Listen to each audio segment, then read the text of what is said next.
Good evening and welcome to the November 16th Clearwater City Council meeting. I would ask that you please rise and join Major Ted Morris and the Salvation Army for our invocation and remain standing for the Pledge of Allegiance.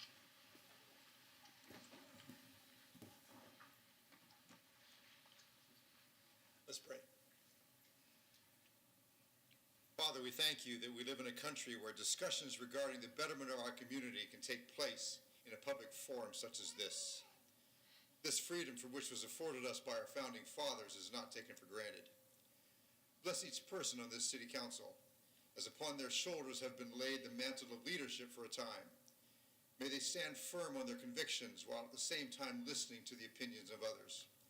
Thank you for our mayor and his leadership on this council. Bless the deliberations and discussions that take place this evening. May they be productive and beneficial to as many of our citizens as humanly possible. Thank you for those who are tasked with the safety of our residents, law enforcement, fire and rescue, as well as those working behind the scenes on various committees, boards, and commissions, all with the same goal, that of keeping Clearwater the beautiful place that it is. For it's in your holy name that we make this prayer this night. Amen. I pledge allegiance to the flag of the United States of America and to the republic for which it stands, one nation, under God, indivisible, with liberty and justice for all.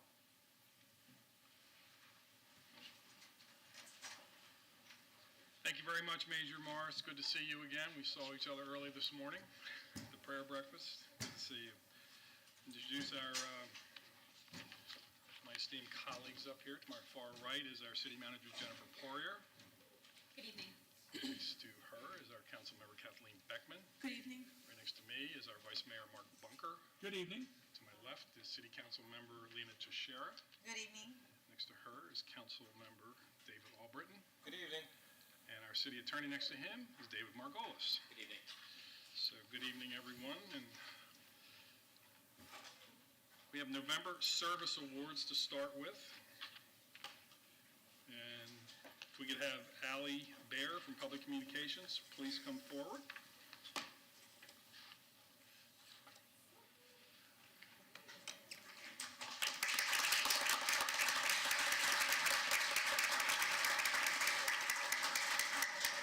Congratulations, Allie. Congratulations.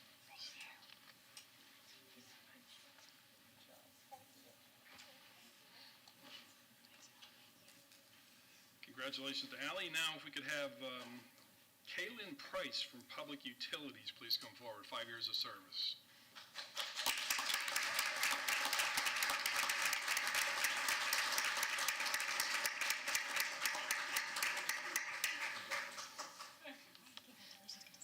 Thank you, Caitlin. Thank you. Congratulations. You're welcome. Appreciate it. Congratulations. There you go. Congratulations. Thank you. Congratulations, Kaylin. Now for 5 years of service from Parks and Recreation, Miguel Vale Sanchez, please come forward.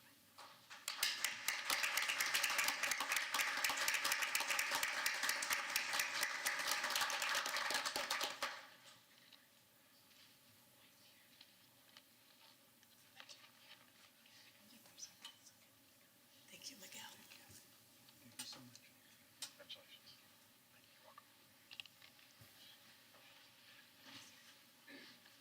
Got your hands full, can't you? Thank you. Congratulations. Congratulations, Miguel. Now for 20 years from Public Works, Jason Wallace, please come forward.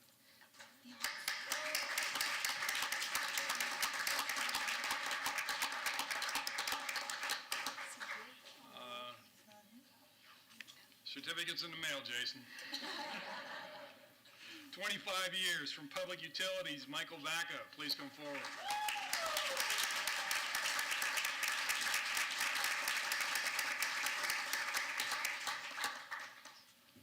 Today, we celebrate and honor your career of 25 years of dedicated service to the City of Clearwater.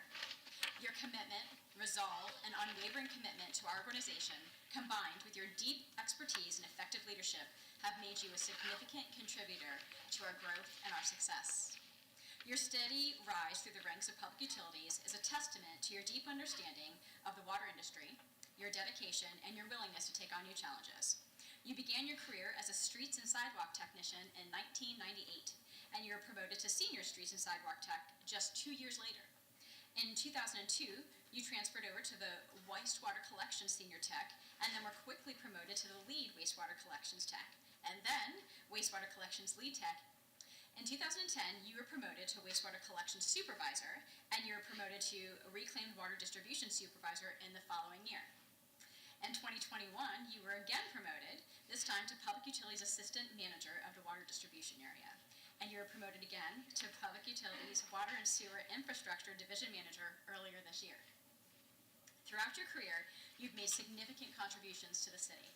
You have, and continue to, play a key role in maintaining and improving the city's water and sewer infrastructure, ensuring that our residents have access to clean water and reliable wastewater services.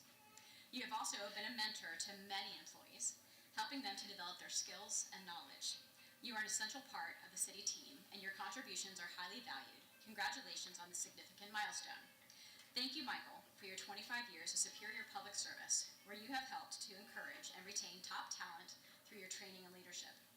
Thank you for your dedication to providing a high-performing government by helping to maintain our public infrastructure and facilities and identifying the resources required to sustain our levels of service. Michael Vaca, again, thank you for your 25 years of service as you have helped Clearwater thrive from Bay to Beach.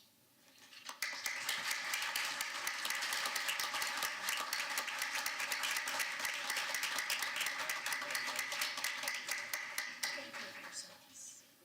Thank you, Michael. Thank you. Sorry. Congratulations to you. Congratulations, Mike. Great job. Appreciate it. That's our congratulations. Michael, appreciate it. Congratulations again to Mike at 25 years. Now, if we could have Richard Phillips from General Services, also for 25 years, please come forward.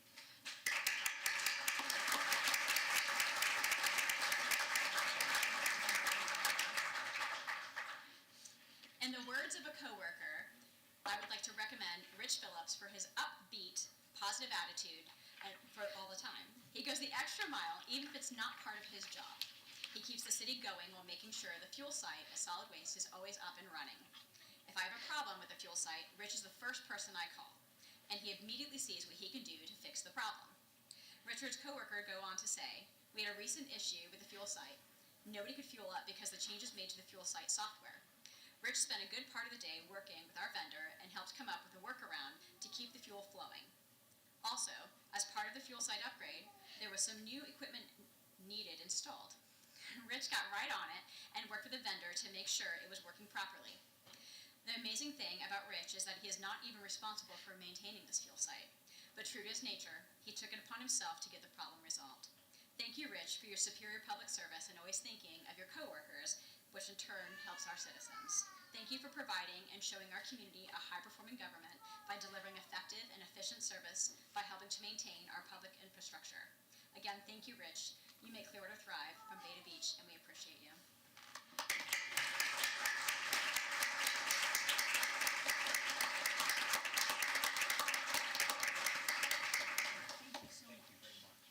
Thank you, Rich. Thank you. Congratulations. Oh, wow, awesome. Thank you. Congratulations. Thank you very much. Wow.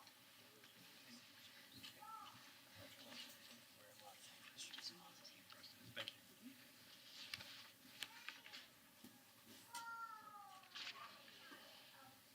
Congratulations again to Richard. Better late than never, I believe Jason Wells is here. Come forward, Jason. Public Works, 20 years.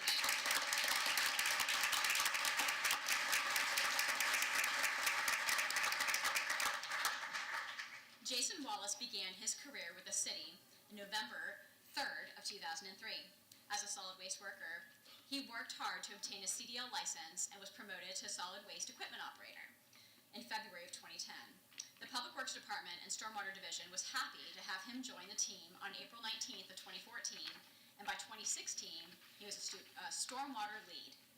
During this time with the solid waste team, Jason received several compliments from the public, ranging from an elderly woman carry items across her yard to honking the truck horn at the kids when they requested it. In 2014, when Jason became part of the stormwater team, his knowledge of the city and the skills he acquired with solid waste quickly set him up to complete the Stormwater Technician Apprenticeship Program quickly.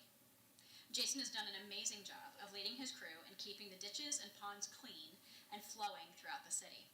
Jason's a great team player and sets a great example for other employees.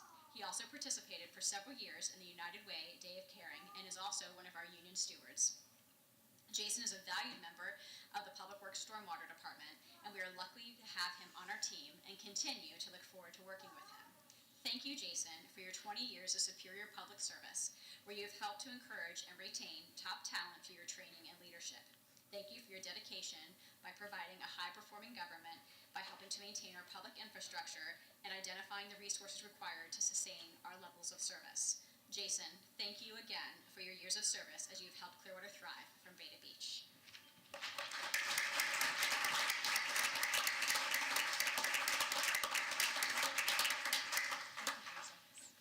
Congratulations, Joseph. Congratulations.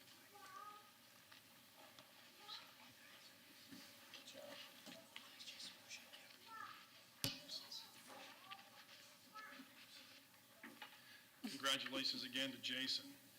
Now it's my pleasure to introduce our Citizens Academy graduation, the graduates this evening. We had dinner with them earlier, and they had some very positive things to say about their experience. So as I call your name, please come forward, and we'll just, I guess, everybody gonna line up, or? Yeah, just come forward and stay in line, because I got your graduation certificates by the name that I call in that order, all right?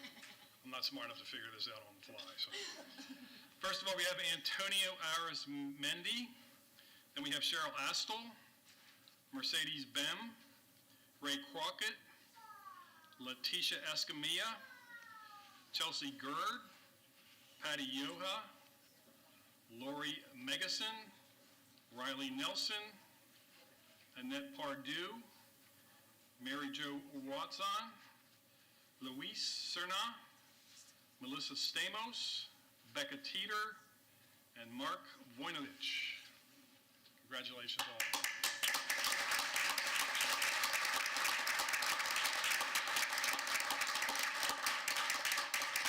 We appreciate you going through the program and learning how the city is run from A to Z, and we look forward to having you involved in the future on the boards or whatever that we talked about upstairs. So congratulations. Please come forward to have your certificates.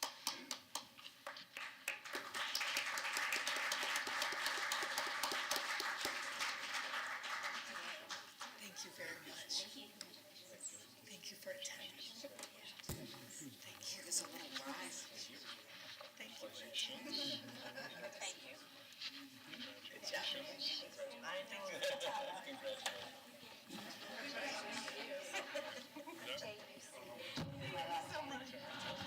Thank you for attending. I really appreciate it. I'm Patty. We already got this. Well, we're not in order. No. That's me. Yeah. Yes, Sorry, we got out of order, I think. yes, we are not in order. That's me. Thank you. Thank you. All right. Okay, congratulations. Thanks. Good to see you again. What's your name? Lori. Good job. Yeah, right here. Thank you. That's me. Thanks so much. Thank you. You found it really good. Congratulations. Okay. Annette. Thank you so much for the opportunity. And thank you. Good game. Thank you very much. Thank you. Thank you for taking this job over the next one. Thank you so much for the opportunity. Thanks, sir. Congratulations. Congratulations. Thanks for doing this. Good job. Congratulations.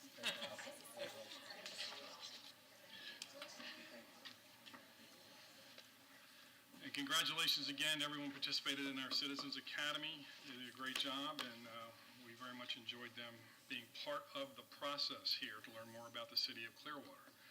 We have a proclamation for Citizens Grief Awareness Day. If we could have Kathleen Quintz of Empath Grief Care Management please come forward. Whereas around the country, the month of November is recognized as Children's Grief Awareness Month, with November 16th as the day of recognition. And whereas whereas 1 in 11 children in the state of Florida will experience the death of a parent or a sibling by the time they turn 18, with that more than doubling by the time they turn 25. And whereas in Pinellas County, there are 5,480 children who will grieve the death of a parent by the time they turn 18. And whereas research shows that providing grief support, counseling early after a death can help children develop coping skills, understand and identify feelings, find ways to honor and remember their special person who died, and more. And whereas no child has to grieve alone. Now therefore, I, Brian Unk, Sr., Mayor of the City of Clearwater, Florida, on behalf of the Clearwater City Council, do hereby proclaim November 16th, 2023 to be Children's Grievance Awareness Day in the City of Clearwater.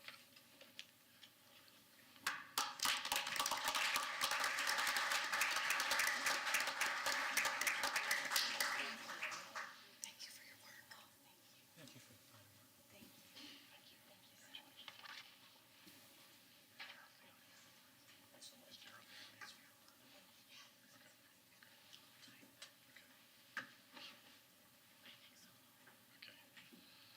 Thank you, Kathleen, for the great work you and your organization do. Now, if we could have Jared Leone, the EAB Chair, come up for an Environmental Advisory Board presentation. Jared?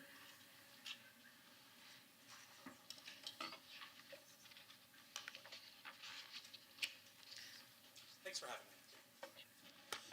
The Environmental Advisory Board's objective is to provide citizen insight to the City Council and staff on environmental issues and activities within and affecting the City of Clearwater. We are the city's only advisory board with a stated objective. I'm here tonight to update you on our accomplishments this year and our plans for the future. Last year, the state legislature gave cities the option to prohibit cigarette smoking at public beaches and parks. We asked to explore the feasibility of such an ordinance in Clearwater. In May, Interim Police Chief Michael Wallach gave the board a presentation on a proposed ordinance to exclude the use of cigarettes and vaping products at city beaches and parks. We wrote a letter of support, and the City Council unanimously approved the ordinance in June. Pinellas County and St. Petersburg also approved similar ordinances. In a previous presentation, we asked for a realignment of the board to a department with a more citywide view. That request led to the board moving this year from the engineering department to the Office of Innovation, as well as a new liaison, Micah Maxwell, Chief Innovation Officer for the city. With this move, the board worked on substantial changes to increase our effectiveness.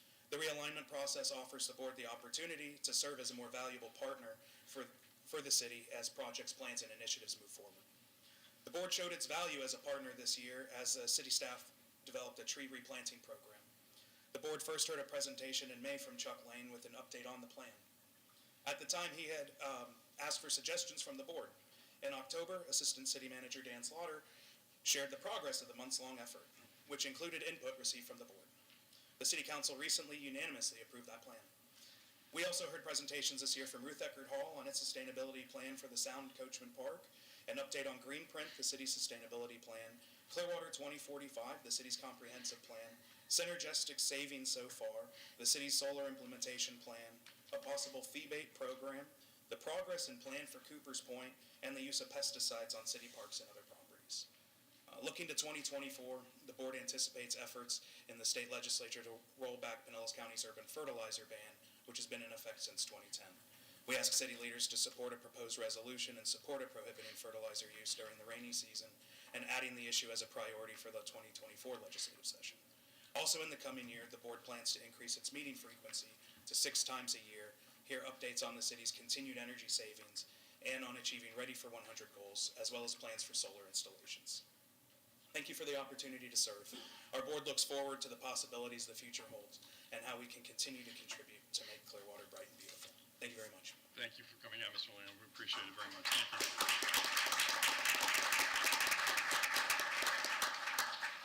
Okay, do we have an approval of the minutes from the November 2nd council meeting? Move to approve the minutes. Second. All in favor? Aye. Opposed? Unanimous.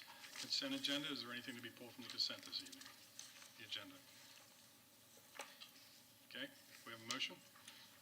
Move to approve 6.1 through to 6.7. Second. All in favor? Aye. Opposed? Unanimous. Thank you. Administrative public hearing, 7.1, please. Approve the substantial amendment to the City of Clearwater fiscal year 2021-2022 annual action plan, which includes the home ARP allocation plan, and authorize the city to modify existing agreements and enter into new agreements with organizations Denise Anderson, Economic Development and Housing. As stated in the agenda memo, this is the second substantial amendment to the fiscal year 21-22 annual action plan.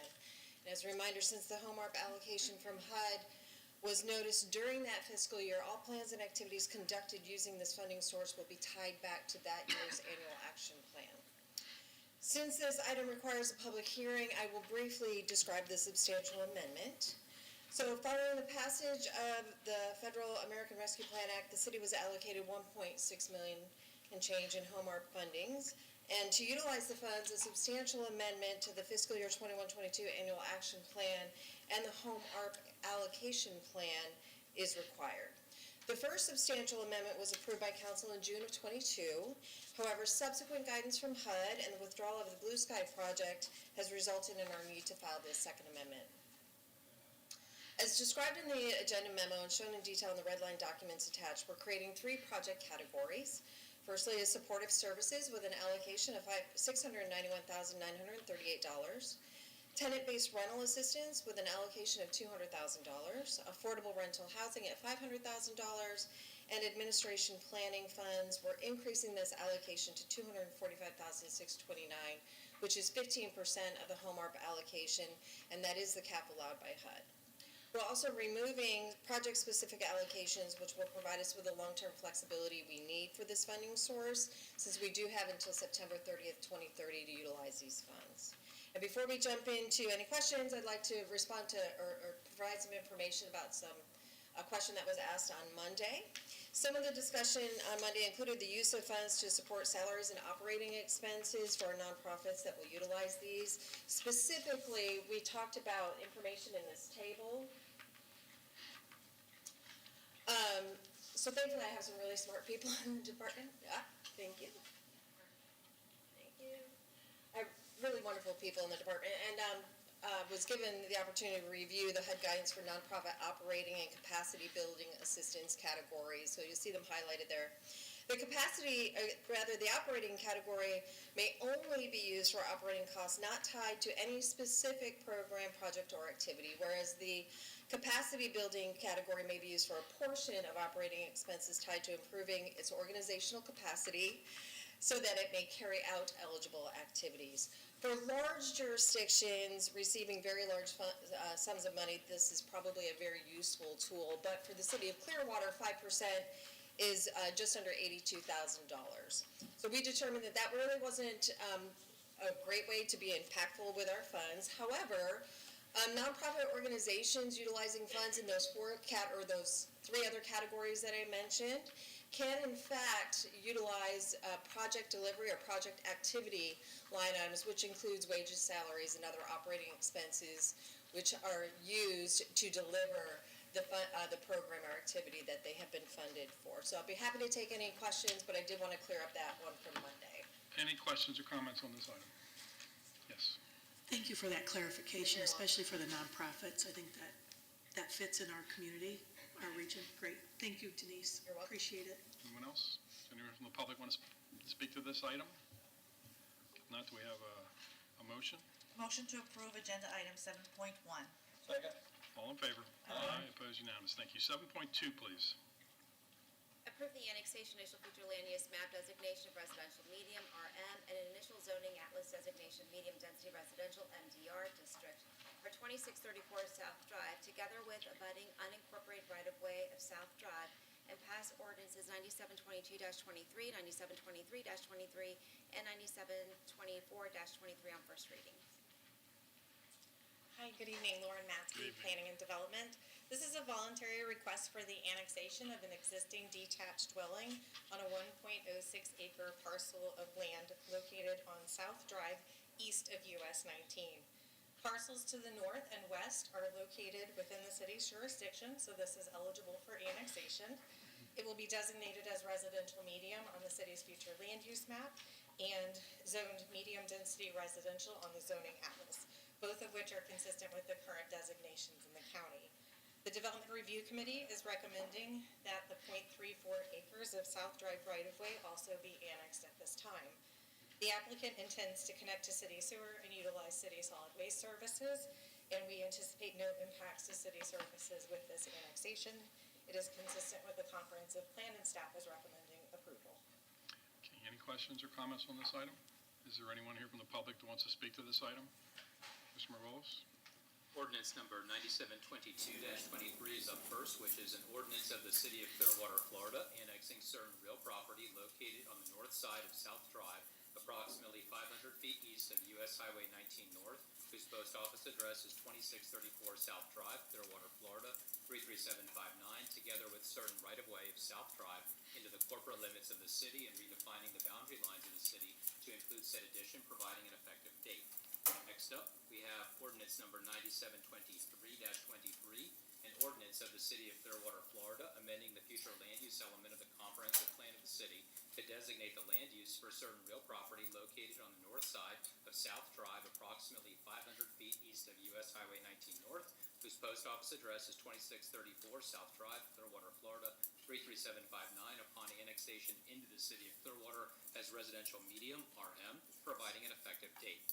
Finally, we have ordinance number 9724-23, an ordinance of the City of Clearwater, Florida, amending the zoning atlas of the city by zoning certain real property located on the north side of South Drive, approximately 500 feet east of US Highway 19 North, whose post office address is 2634 South Drive, Clearwater, Florida, 33759, upon annexation into the City of Clearwater as medium-density residential, MDR, providing an effective date. I move to approve agenda item 7.2.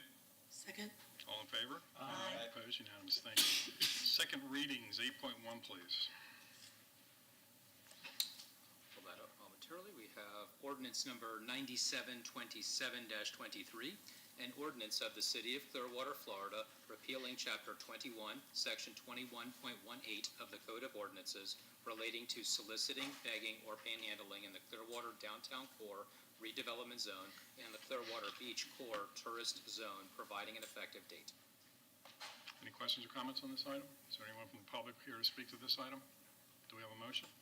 Motion to approve agenda item 8.1. Second. All in favor? Aye. Opposed? Unanimous. Thank you.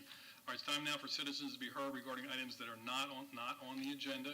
Please make sure you fill out a card, leave it with the clerk, and please keep your comments to 3 minutes. So not on tonight's agenda.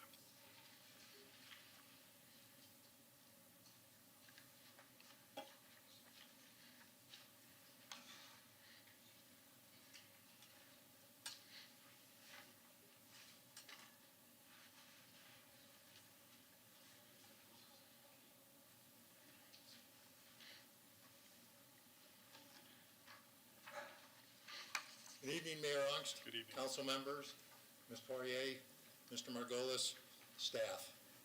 My name is Rudy Michaelek, and I live on Clearwater Beach. In February 2023, the city engaged a third-party company to conduct a wage and benefits study and a staff satisfaction survey on non-economic staff issues. During this period, staff vacancies have been in excess of 200 positions, but now stands at 170 full-time openings. An improvement which is to credit Ms. Poirier's diligence and leadership. It is my understanding that a presentation on these two survey studies with their findings, and I presume recommendations for changes, will be made in early December to the council. This 9-month program period to get this information will give birth, if you would, to a new program of compensation and staff issue resolutions. The citizens of Clearwater urge you to move expeditiously in approving these recommended measures. I would point out that over the preceding period of time, with staff turnover, understaffing, and non-competitive compensation, the staff has been extremely stretched trying to get their work done. We have a very good staff that works incredible hours. This may have caused part of the system's breakdown, such as the recycling, tree removal, and most recently, the library sprinkler system issue. To also mention not collecting monies from partners' usage of city resources or even billing for those expenses. How many shortcuts, for instance, has the planning department taken on its own policies, procedures, and rules, especially with those requiring timelines, as noted through other forums?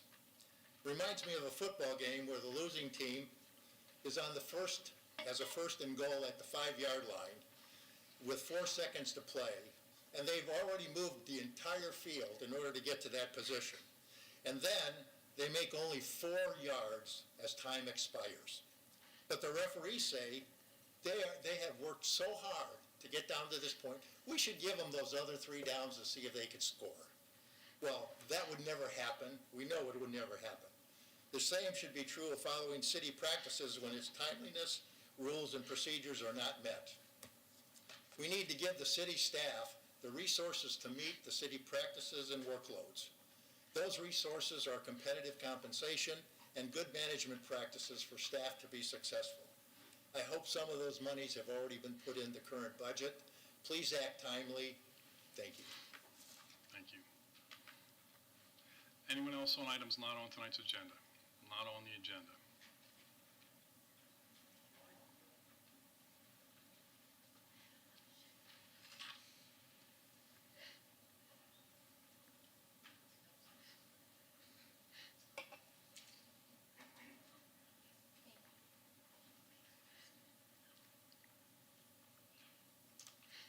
Good evening, Good evening. Mayor, council members, and others.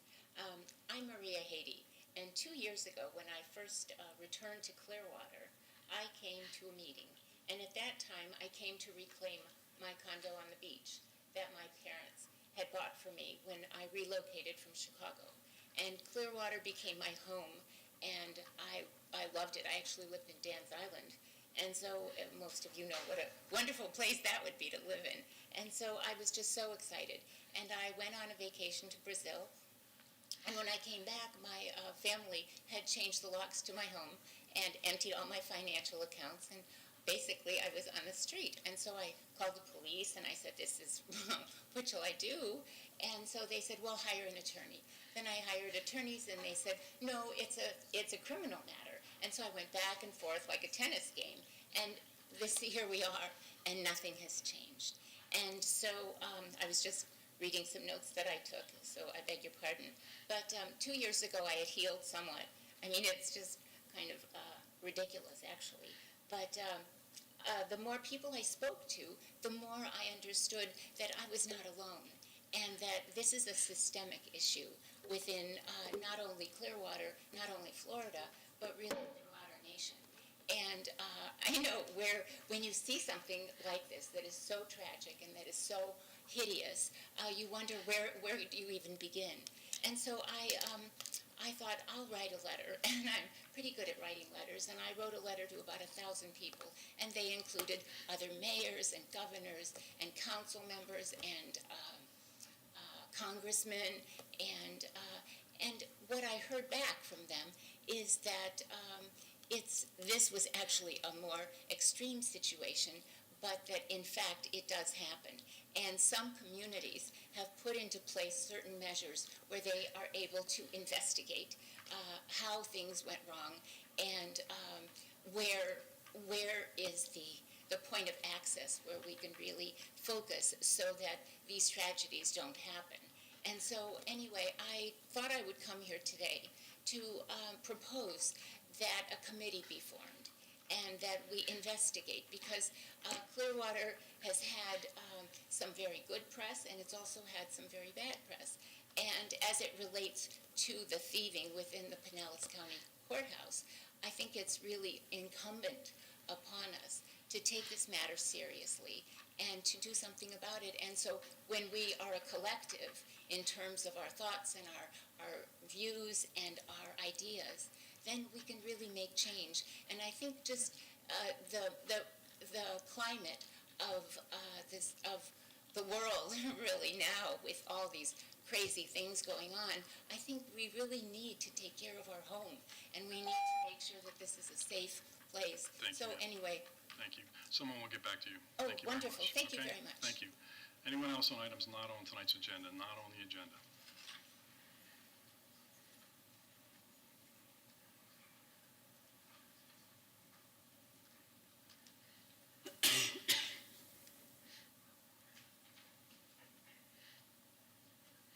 Good evening. Good evening.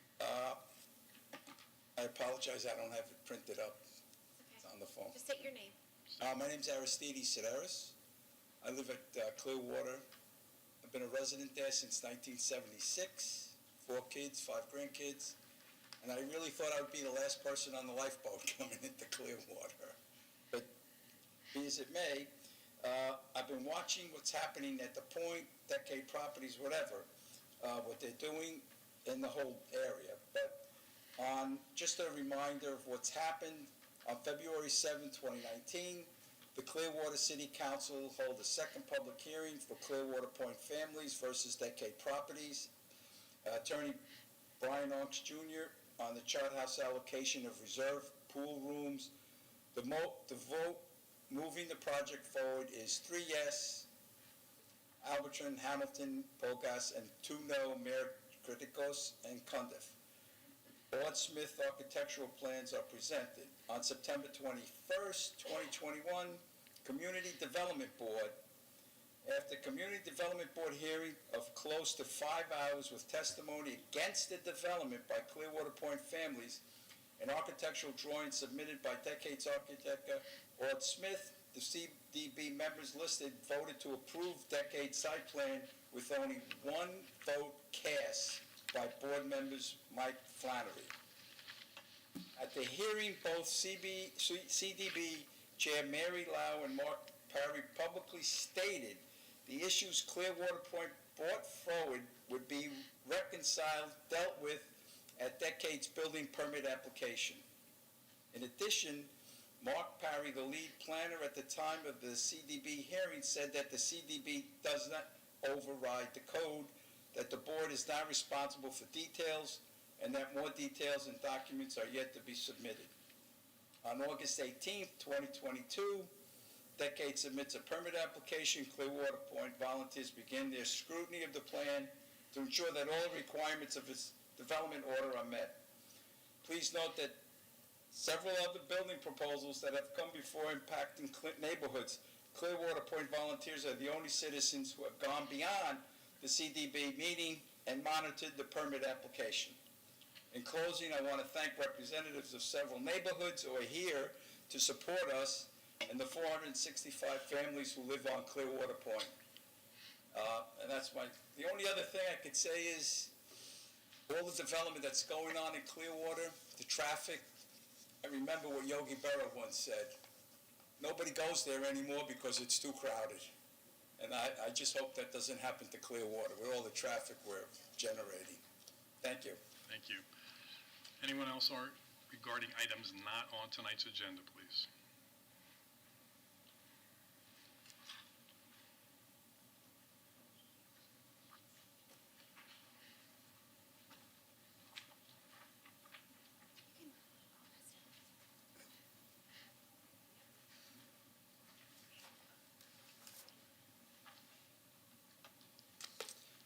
Good evening, council and staff. My name is Susan Watt, and I live in Yacht House near Clearwater Point.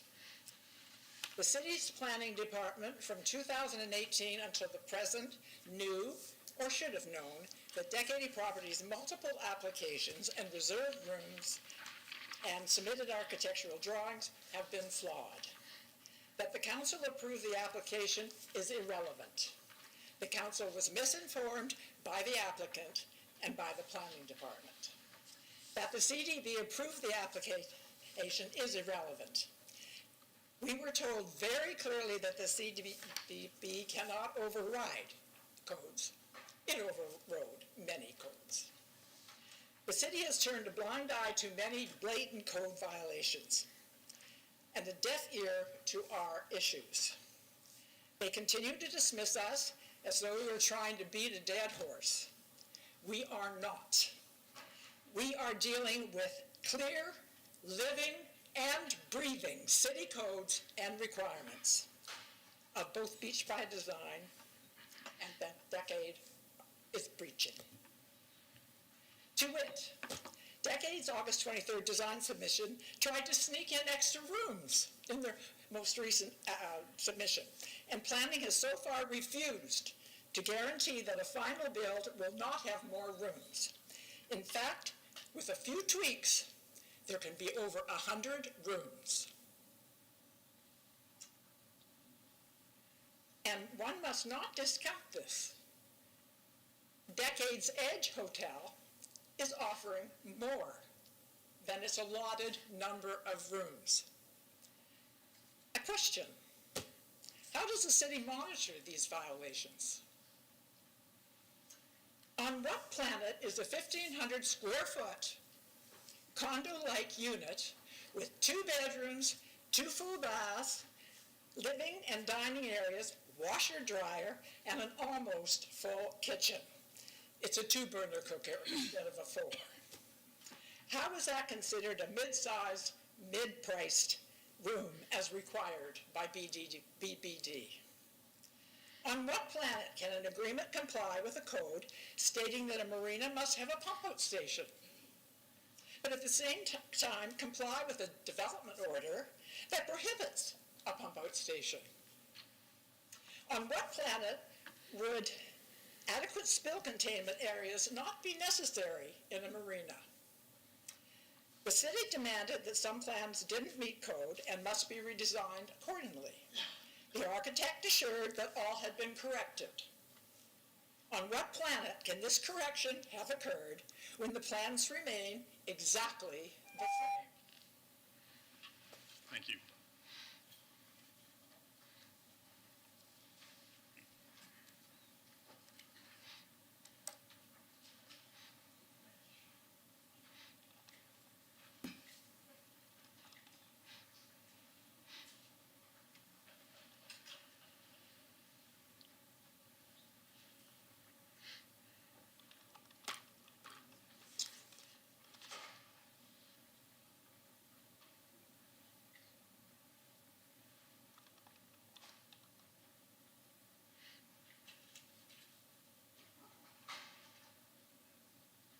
I'm Dalton, I live in Clearwater.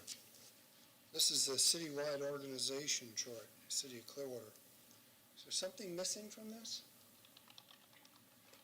The level up here above the council seems to be missing, and that is the citizens of Clearwater, and we are conspicuously missing.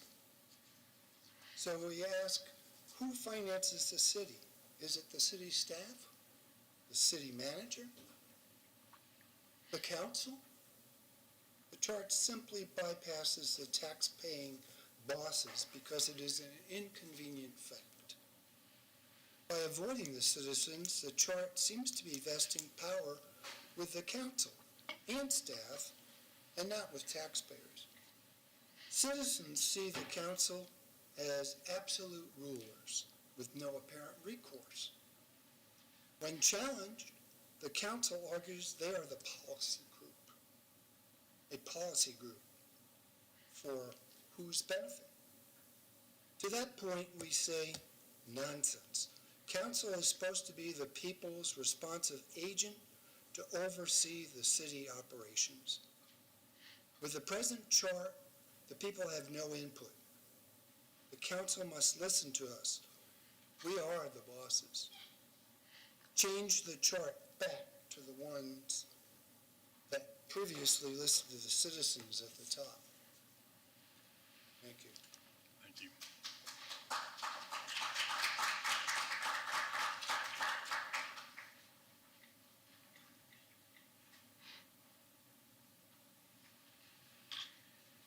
Good evening. Good evening. About a year ago, I went out and bought myself an e-bike.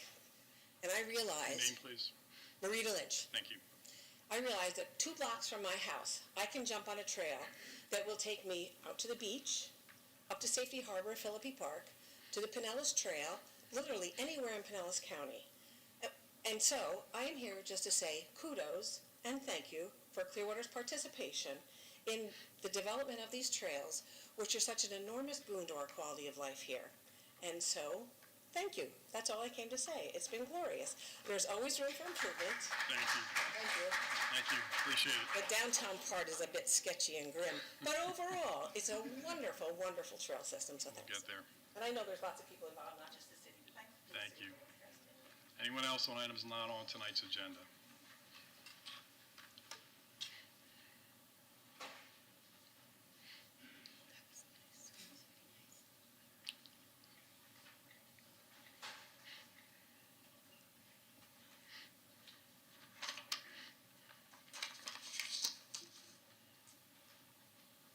evening, Mayor Ong's, council members, city manager,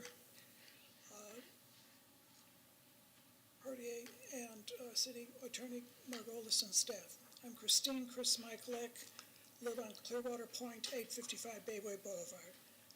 I am continuing with the information given to you about not granting Decade Properties, Inc., owner Jeff Kylieber, and attorney agent Brian Ongs Jr., a construction demolition permit. Following what Ms. Watt just recently said, there has been a blatant disregard from Decade for the municipal code beach by design requirements, and also the planning department continues to also dismiss several of the non-compliance issues. My husband said possibly it's because of staff vacancy. Needless to say, we, Clearwater volunteers, Clearwater Point volunteers, have taken upon ourselves to tirelessly scrutinize Decade's permit application. We identified many Decade non-compliance issues, and very often, as Ms.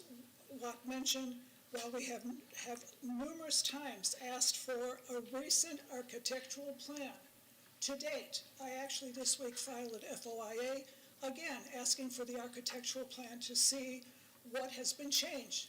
We had given you earlier a list of errors in the plan. I still haven't received it. None of us have received it. Our goal has always been to make sure that Decade Properties complies with their development orders. This brings us to two grievances that you recently received. They were filed to Ms. Poirier, and each of you received a copy. Grievance number 1 gave facts to show that the planning department did not enforce Decade's development order, since Decade did not file, nor were they granted, a permit extension by the date that they were supposed to, September 21st. Our attorney Margolis also cited that, yes, technically we were right. Grievance number 2, we provided a list of at least 6 conditions that were to be met before a permit was issued, and a CELA public record shows that, interestingly enough, even though at least six conditions were to be completed, a CELA shows that a permit was issued by someone on the staff, possibly by our building official. We have waited since October 26th for a response from Ms. Poirier. Today at 3 p.m., I received a response from Mr. Delk to grievance number 2. In this response, he said, all is well, basically. Mr. Delk, your comment is that conditions we noted are part of the certificate of occupancy? No way. One example, on September 26th, Ms. Clayton wrote, the 2 slips Please wrap it up, will ma'am. need to be removed. Thank They you. are not. Your time's up. Thank you for very your much. time. Thank you. Please, City Council, help us with Thank this you. injustice. Thank you. Anyone want to respond to this?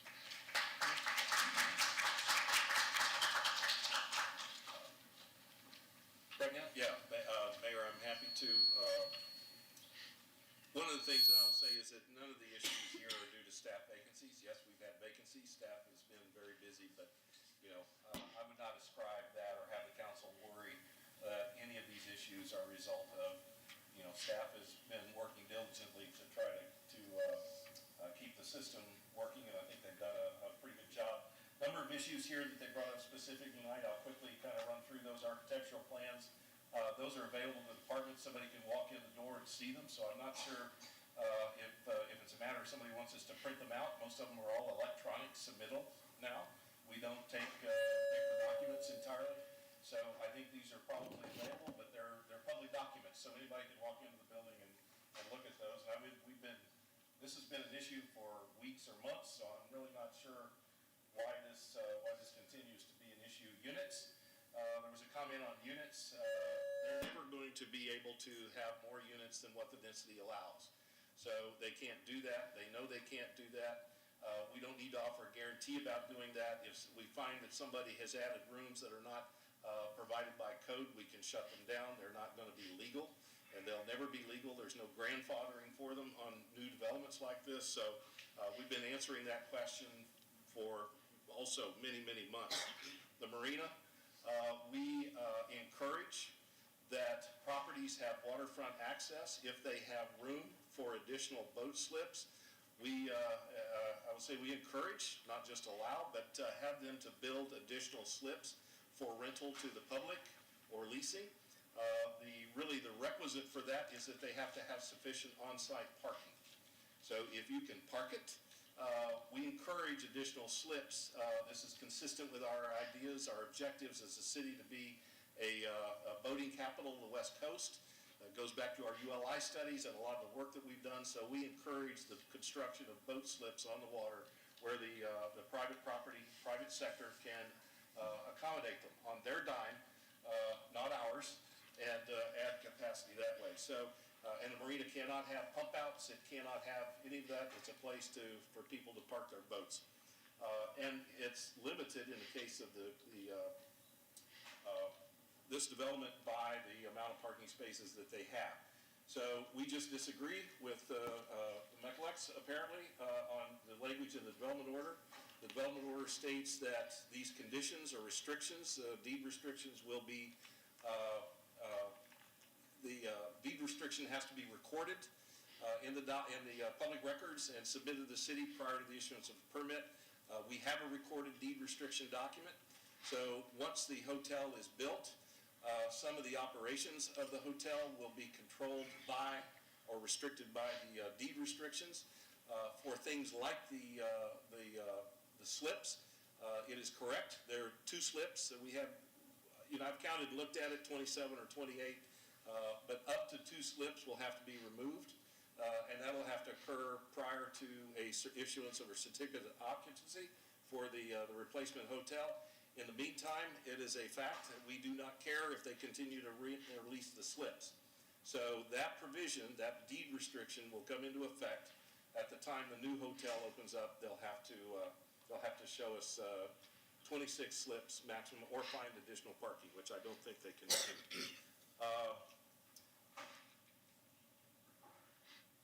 I think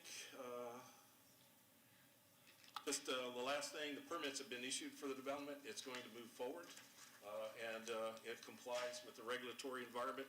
There's some issues, I think, with beach by design that the Mechalex have been concerned about, basically due to some of the hotel, the waterfront properties, and the main entrance to these. These are not, are common to a number of our waterfront hotels, so this particular development is not out of line or inconsistent with some of the development patterns we've seen out on the beach, largely driven by some of the FEMA rules. It makes it hard. For example, the Hyatt Hotel, technically they had water during the last storm event in their ground level, but there's no permanent desk, no permanent check-in counter down there because of FEMA. So it's altered how we have to do some of the hotels, and many of them have got some elevated check-in areas for that reason. So admittedly, staff is trying to work with the developer of this hotel, as we have with all hotels, to satisfy a very wide range of complex regulatory environment out there. And I know in some cases folks don't agree with how we do that, but we've been pretty consistent with the application of these regulations over the last 10 to 15, 20 years. So I think Gina and the staff have done a real good job trying to deal through this pretty challenging environment. Staff has taken a lot of some very unfortunate criticisms. I think that were largely unfounded, but those are my comments. So, Mr. Mechalex, one of the things he said, he thought that it was a cause of not enough staff and so forth. Listen, all of us have been getting emails for over a year from Mechalex, and a lot of the stuff that they have been putting in those emails, I've checked, and like you say, that's not true. Are they causing a lot of extra work on the staff? I think some of the reason for the comments that, staff hasn't responded and that sort of thing is, frankly, we've directed some of our lower level staff to no longer respond to this. They have done that over a period of months. So really right now, it pretty much goes to Gene or I, and nobody else. We tell them not to respond. I mean, we feel like that's a management responsibility. Some of the some of the language has not been very pretty, to be honest with you. And I think, Gina and I, we, and in the city manager's office, we know it goes with the territory. So we have advised staff to let us, kind of review and evaluate. We look for new things. We're not responding now to things we've been answering for the past 6, 7, 8 months. Yes. So if something comes in new, like the two dock slips, okay, well, I wanted to know before what is the deal with the dock slips? So we go through, we take some time, we look at that, and but really the responses are all coming mainly from Gina and I. We just asked staff to not do that. Okay. All right, thank you. Yes. If I may, Mayor and Council, one of the things that I've heard repeatedly, both from the community as it relates to residents and to businesses, is support in terms of looking for staff to help people get to yes. And so that is one of the things that I've also heard from the council that we were instructed to work on, and I think that is what I think that is what the planning department is trying to do in this instance, understanding it's a delicate balance between what the community can support and what the businesses, in this case, the hotels want. So I stand strongly behind staff in that is what they are trying to do, managing both of those things, which can put us at odds, which certainly in this case, that's what it's done. Thank you. Mr. Halub, always a pleasure to see you. Before you start and tell me to sit on my fingers and not say anything while you speak, you ended the last meeting in violation of the council rules by using profanity aimed at the chief, so you have your first warning tonight. Any further warnings, and you will be asked to be removed from the chamber. I'm Mr. Haluba. Mr. Bunker has acknowledged mistakes were made by Clearwater Police. Now, unfortunately, those mistakes are repeated in an ongoing manner. And of course, Clearwater Police does not have every facet of the law at their fingertips. So what? That's not necessary. All they need is a working knowledge of the law and a little bit of compassion, both of which are sorely lacking. Ignorance of the law is no excuse, especially for law enforcement officers. Clearwater Police is not well respected for many reasons, and that sort of ignorance is one of them. The lax hiring standards under Jennifer, Slaughter, Gandy is where it starts. There needs to be serious reforms within Clearwater Police to earn the public's respect. Or they can easily be disbanded. PCSO is primary law enforcement. Now, Jennifer can spout falsehoods to a round of applause from the city council with Miss Beckman as her #1 cheerleader. However, that does not change the fact that the recycle debacle and ripoff is ongoing. And there's many other problems, obviously, some of which we heard tonight, that Ms. Poirier can't handle. The history of this city council changing or ignoring the city charter needs to stop now. It's a horrible practice. It's a breach of trust. It's how we ended up with recycled people like Jennifer Ongst, Gandy, Slaughter. It will be entertaining, in my opinion, to watch the fireworks explode if the city pursues any eminent domain downtown.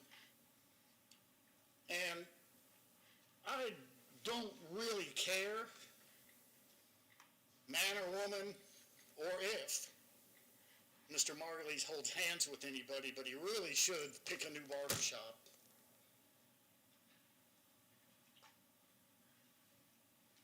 I have 10 seconds, Mr. Ongst. Say something else. Did I say anything?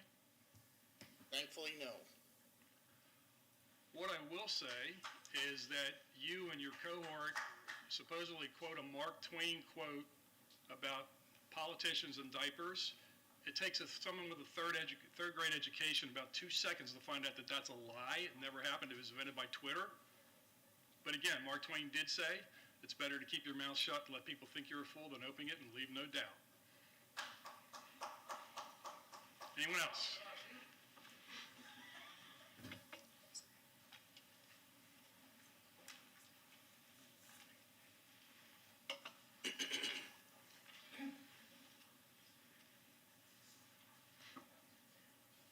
Good evening, Mayor Ernst, Good evening. City Manager Poirier, council and staff. My name is Richard DeSantis. I own a condominium at 868 Bayway Boulevard and am one of the 465 residential owners and families at Clearwater Point. My home is east of the site of the proposed Chart House Hotel.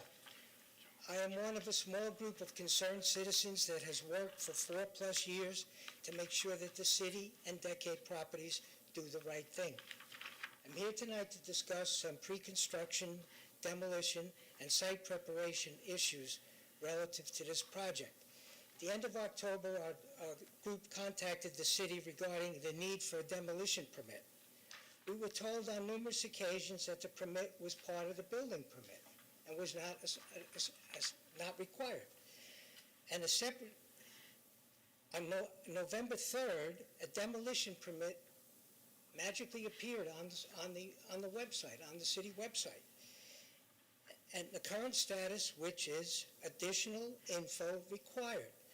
Why did it take several emails from our group to the city staff to make this happen? We were told it wasn't required, then it happened. Prior to demolition, as far as I know, the following requirements must be considered. All existing utilities must be safely and properly cut and capped. A tree barricade installed between the Chart House and Clearwater Yacht Club property must be done. A double-wall silt fence installed on the perimeter of the property. This can be 2 fences similar to the one currently installed, or a single fence backed by socks or hay bales fastened to the ground with stakes. A 6-foot-high construction fence installed on the perimeter of the property. The structure tested for asbestos and lead with proper abatement and removal performed if these contaminants are found. Provisions for rodent and pest control during demolition so not to affect nearby residents or buildings. Provisions for dust control during demolition, again, so not as to affect nearby residents or buildings. Notification of residents within 200 feet of the property when demolition is to begin. As a nearby resident who will be affected by the demolition, my question is, what provisions does the planning department and the building department have to provide adequate site inspections to verify that the above issues will be addressed? What provisions by the city will be put in place to be sure that Decade Properties does the right thing? Thank you. Thank you. Anyone else on items not on tonight's agenda?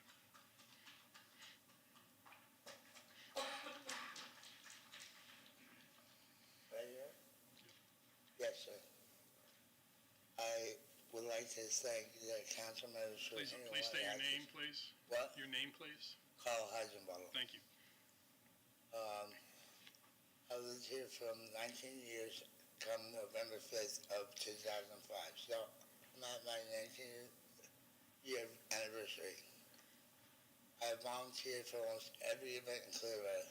The jazz festival, the triathlon, or half triathlon.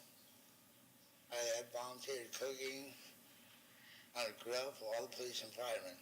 I want to commend the police department for doing a great job and the firemen for doing a great job. But I'm not very happy about some things. Last meeting you discussed how about the council, everybody in Clearwater is doing a good job. I'm going to tell you you're not. Because we just have this, you say cans of glass and plastic can be recycled, but you have garbage bins that are that wide. There should be holes for bottles and cans. Also, you can recycle plastic cups, yet they're being thrown in the garbage.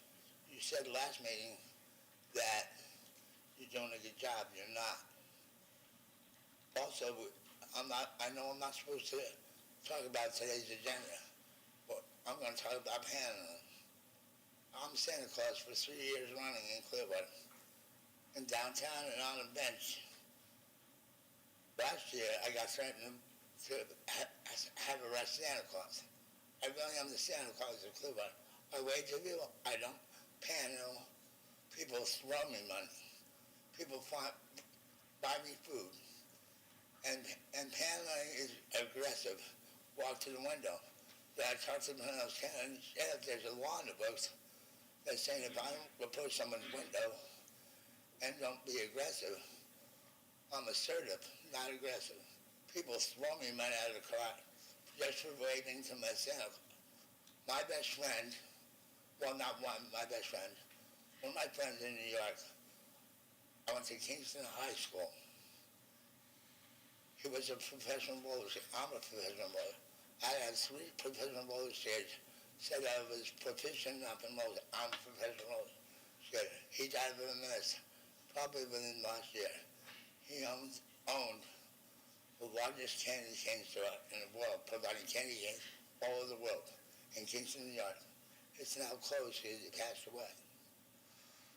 So I'm telling you, as a council member, I'm not paneling. You should ban that law as long as, because the pronounced county sheriff told me, it's not paneling if I don't want to the window, be aggressive. If people tell me their money, it's of their free will. So you need to get rid of that law.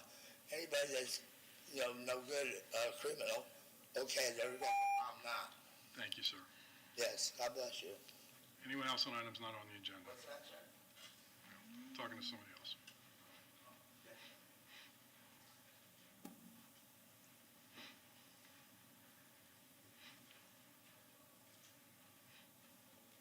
He's a hard act to follow. Santa Claus, I mean. Patrick Raftery, resident of Countryside area of Clearwater. Good evening, Mr. Mayor, council members, and city staff. I'm here to add my voice to those relative to the development by Decade in the area that they have some concerns about. This has been a long-standing issue that I've heard about for quite a while, but recently it was brought to my attention that the group felt it necessary to file 2 grievances to the city relative to a couple of issues that had happened that they felt weren't not being addressed. The first grievance was filed on the 26th of October, to which they alleged they received no reply whatsoever, and because they did not receive that reply, they asked for another grievance to be filed, I believe, on the 2nd of September. Their concerns seem to be that Decade is not in compliance for requirements to be granted a construction permit, and yet it was issued on the 2nd of November by the planning department. Secondly, they were informed that no demolition permit was required, but then again, on the 3rd of November, a demolition permit was added to the file. It seems to me an explanation may be in order to them, not at this meeting tonight by Mr. Delk, or perhaps in an email at 3 p.m. today, that would satisfy their concerns. They may not accept or they may not be satisfied, but I think the time needs to be taken to clearly sit down and talk to them and fully explain to them the concerns that they had and how they are being addressed, because evidently there's still a disconnect. This leads me to a larger issue, which I think I need to talk about slightly. Long ago, Clearwater was described as a divided city, geographically, the beach and the mainland. That is no longer the case. But I think we are now divided with 2 competing constituencies. There's no room left in Clearwater to be developed, therefore we undertake an awful lot of redevelopment. And when we have the redevelopment, there is a constituency that does not want that development to go forward for whatever reason, and developers, for their reasons, would like to go forward with it. And I think what we need to make sure happens is there is a balance between these 2 competing constituencies for the development that Clearwater needs, but it needs to be done correctly and fairly to all. For that reason, I think the planning department is the buffer between the residents' concerns as well as the developer to make sure things are done in compliance with the codes and is done fairly for the residents. Everybody will not be happy necessarily, but they need to be given a fair hearing and their concerns be addressed by the proper people. That achieves a trust between the residents and the city that things that go forward are being done with their voice being heard and listened to and their concerns being addressed.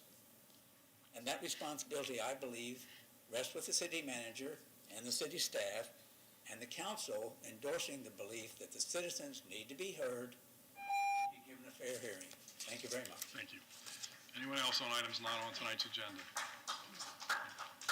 Okay. Good. Mayor, it's come up a couple of times tonight on the demolition permit. Anytime you tear down a building or raise a building, you have to have a demolition permit. That's a given. It's not an option. I think what the building official has tried to communicate on many occasions is that the original application for building permit included the demolition of the building. He was fine with that. I think at some point, the applicant wanted to hire they picked their contractor, whoever they wanted to hire to do the demolition permit. I think that contractor came in and got a separate demolition permit for that. So they didn't have to, but they ended up choosing to. So I just want to make sure that it's understood that demolition permits for raising a building is not an option. They were always going to have a demolition permit. The building official would allow it to have occurred as a separate permit, demolition only, or under the building permit as a demolition as part of the vertical construction at some point. The process, the rules, what they have to do to accomplish it under both scenarios is identical. So the applicant obtained a demolition permit. Thank you. Okay, let's move on. City manager reports. Item 10.1, please. Amend the Clearwater Code of Ordinances, Appendix A, Schedule of Fees, Article 24, Sections 1, 3, and 4 to increase miscellaneous fees related to temporary service deposits, impact fees, and miscellaneous user fees such as special meter readings, turn-on services, meter changes, and other special services that benefit a specific customer, and pass Ordinance 9725-23 on first reading.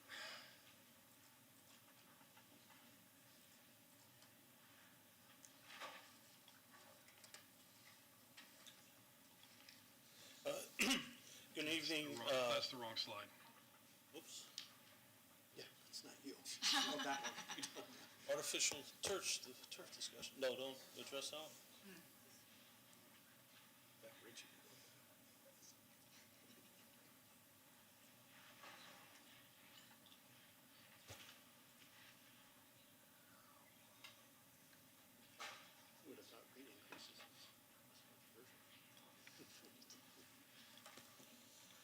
Good evening, Mayor and Council. Rich Gardner, Director of Public Utilities.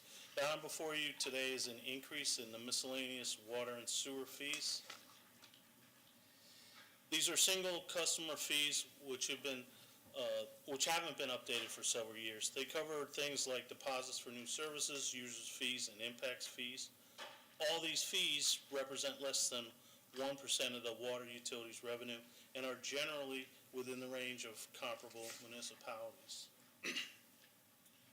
To calculate the user fees, the cost of labor and materials were added together to determine the actual cost of the services, which was the basis of the revised fees. Impact fees are the fees charged when a customer elects to connect to our system. These funds are collected and are to be used for growth and expansion-related capital projects. They're calculated by dividing the system value, less credits and grants, by the system capacity. We benchmarked all of these fees against other municipalities. For example, Clearwater's current and proposed impact fees are some of the lowest in the area. Fees have not been updated for a long time. The fees should be updated to reflect the current costs, practices, and policies. By increasing the fees, we can minimize rate increases. The fee increases will be implemented over 4 years. We recommend regularly reviewing the miscellaneous fees to ensure appropriate cost recovery, and we'll do it on a cycle that's aligned with the rate increases every 5 years. I'm asking for your approval of the ordinance, and I'm happy to answer any questions. Are there any questions or comments on item 10.1? Anyone from the public want to speak to this item? Okay, do we have a motion? Move to approve item 10.1. sorry. Excuse me, let me read the ordinance. Sure. We have ordinance number 9725-23, an ordinance of the City of Clearwater, Florida, amending Code of Ordinances Appendix A, Schedule of Fees, Rates, and Charges, Article 24, Public Works, Fees, Rates, and Charges, amending Section 1, Impact Fees, amending Section 3, Rates for Standby Fire Protection Systems, amending Section 4, Miscellaneous Additional Charges, providing for severability, and providing for an effective date. I still move to approve 10.1. Second. All in favor? Aye. Opposed, unanimous, thank you. 10.2, please. Approve the 2024 state legislative agenda. Council members, as directed at the work session, I spoke with the police chief regarding the language that included an opposition to the open carry of assault rifles, and that has been stricken from the agenda and presented to you today for your approval. Okay. Are there any questions? Any questions or comments on this item? No. Anyone from the public want to speak to this item?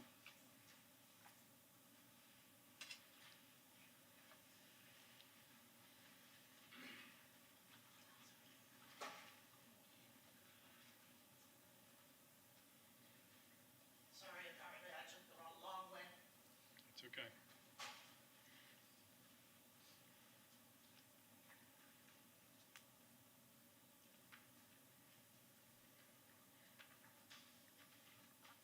Good evening. I'm Elise Winters, and I'm here to talk to you about the DDB. Although staffed by the CRA, the DDB is an independent board required to act in good faith and fulfill its obligations to the downtown district. DDB property owners pay an additional tax in order to fund the DDB. The CRA does not. The CRA is an incremental increase of other people's taxes. So it does not increase your tax bill at home. DDB does. In exchange, what the what the property owners of the DDB get, rather than being elected by electors citywide, they are elected by the people and companies that actually pay the tax. The companies, even in a citywide election, cannot vote. They're not individuals. They're not residents. Because we are a business district, a large proportion of our taxpayers are companies, not individuals. It was a deliberate decision, a deliberate choice based upon the rationale that those paying the additional tax should have a say in who's making the decisions. The DDB members are required to have a direct tie to the downtown. They're required to either work in downtown, own a business in downtown, or own property in downtown. They're required to be a stakeholder. And the DDB, with its taxing authority, can actually be dissolved by its taxpayers. Totally unlike the CRA and almost anything else I know about. This is, you're not talking about streamlining. You're talking about changing it completely. You're talking about making it, in my mind, less than what it is, more direct than what it is.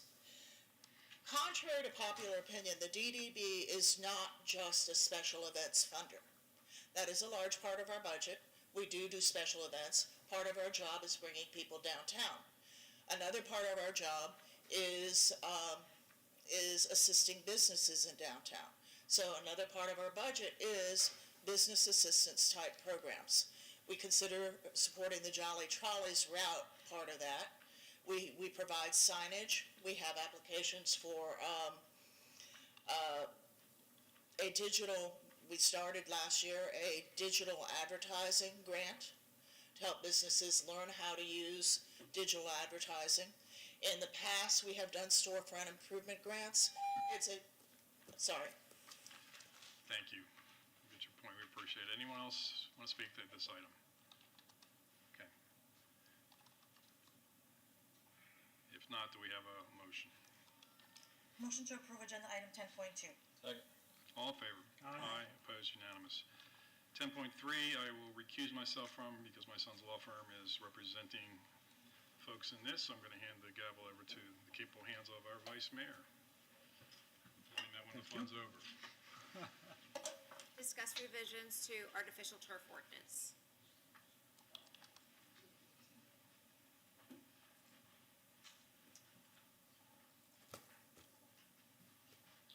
Good evening, Gina Clayton, Planning and Development. I'd like to start out tonight's discussion by walking you through code provisions that are relevant to the artificial turf topic, give you some historical information, and then lastly talk about some things that if you're interested in changing the ordinance, some things that I think you ought to think about.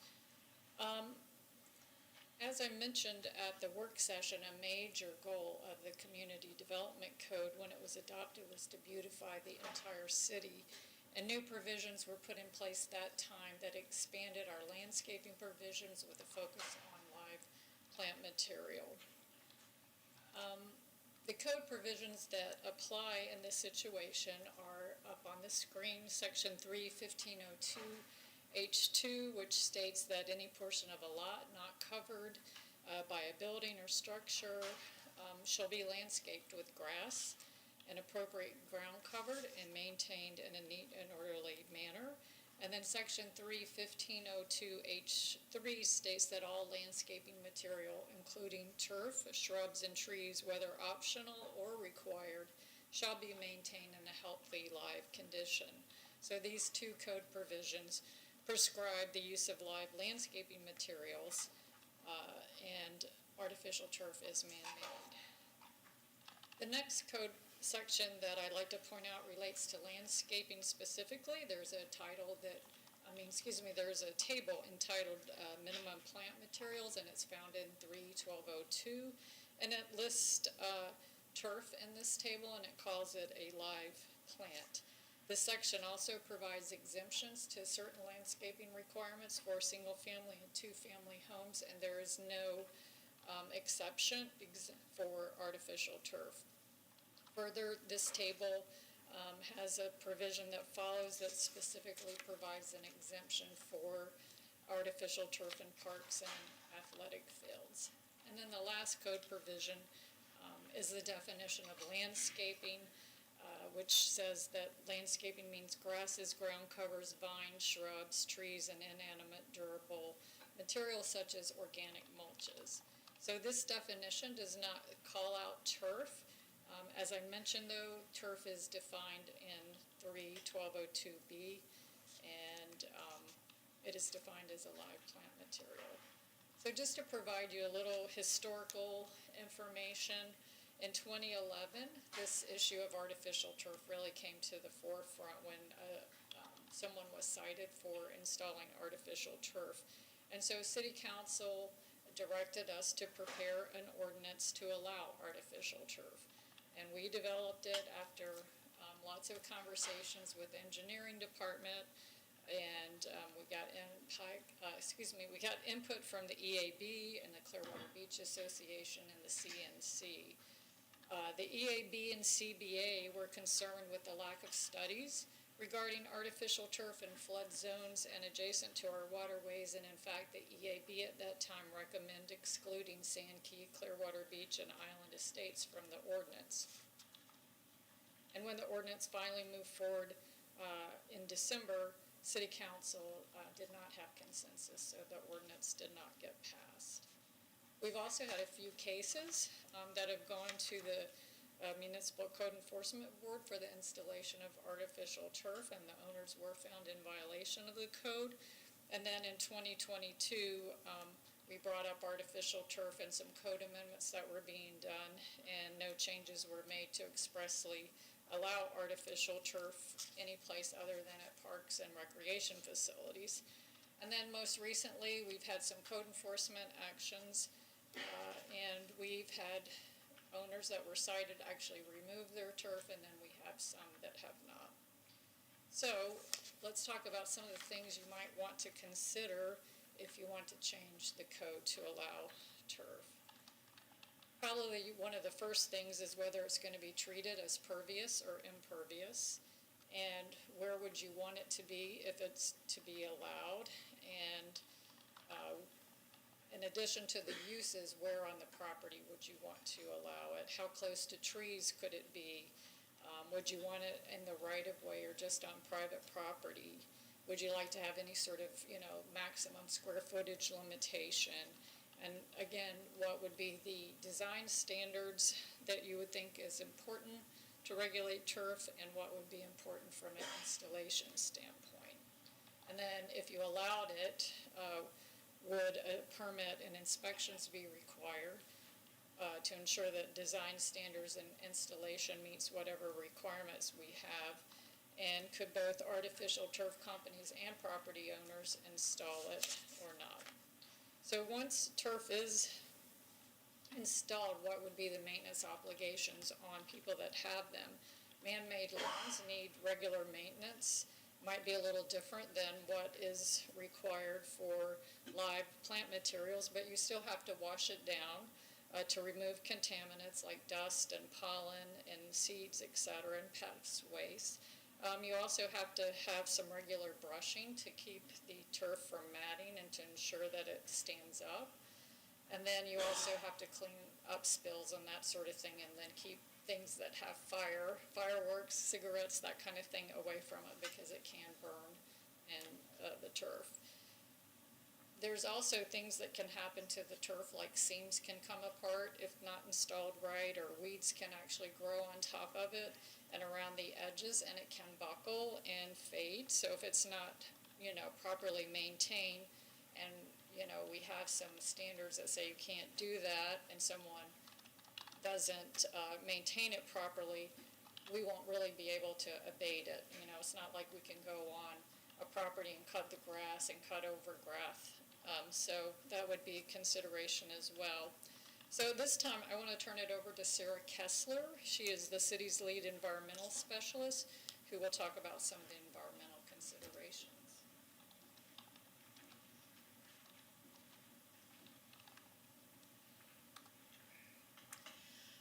Good evening, Sarah Kessler, Lead Environmental Specialist. I'm in the Public Works Department. So Gina went through these on Tuesday, so I'm just going to go through these quickly and then talk about a few other points. So the manufacturing process of this emits greenhouse gas emissions. A lot of this is rubber, so there's emissions related to the rubber stuff. The potential increase in ambient temperatures is obviously an issue. I know when you go out and walk in the grass, it sometimes feels a little cool. With this type on your feet, it could feel a lot warmer than that, and so then that's going to increase the temperatures around it. With the loss of biodiversity and ecosystem stuff, you're not going to have all those worms and good critters that are in your soils anymore. All of that has been removed, and you have a subbase, and so you're not going to have that biodiversity. You're not going to have any of that stuff that kind of helps our whole ecosystem move together. Like when you don't have the other little bugs, you don't have the butterflies, you don't have the bees that need all of that other stuff. It just impacts your whole circle of life. So reduction in water infiltration. So based on the studies that I've read about this, this is highly variable.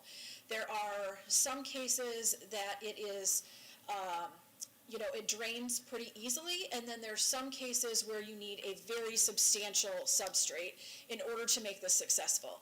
Given that our yards are sand, you dig down and there's not much there, it would seem like we would need something pretty hardy to make sure that that grass isn't going to move around and you're not going to have those seams. So you're going to need to have a pretty compressed subbase in order to make it successful. And so infiltration is kind of an unknown until we have a standard, until we have somebody looking at specifically what our soils are and what would need to make it successful in our area. Water quality, so that's a big one. This hasn't been studied extensively as to what the runoff from this is. So we know that it's made of plastic and all of these other things, carcinogens, endocrine disruptors are all part of the components that are in this.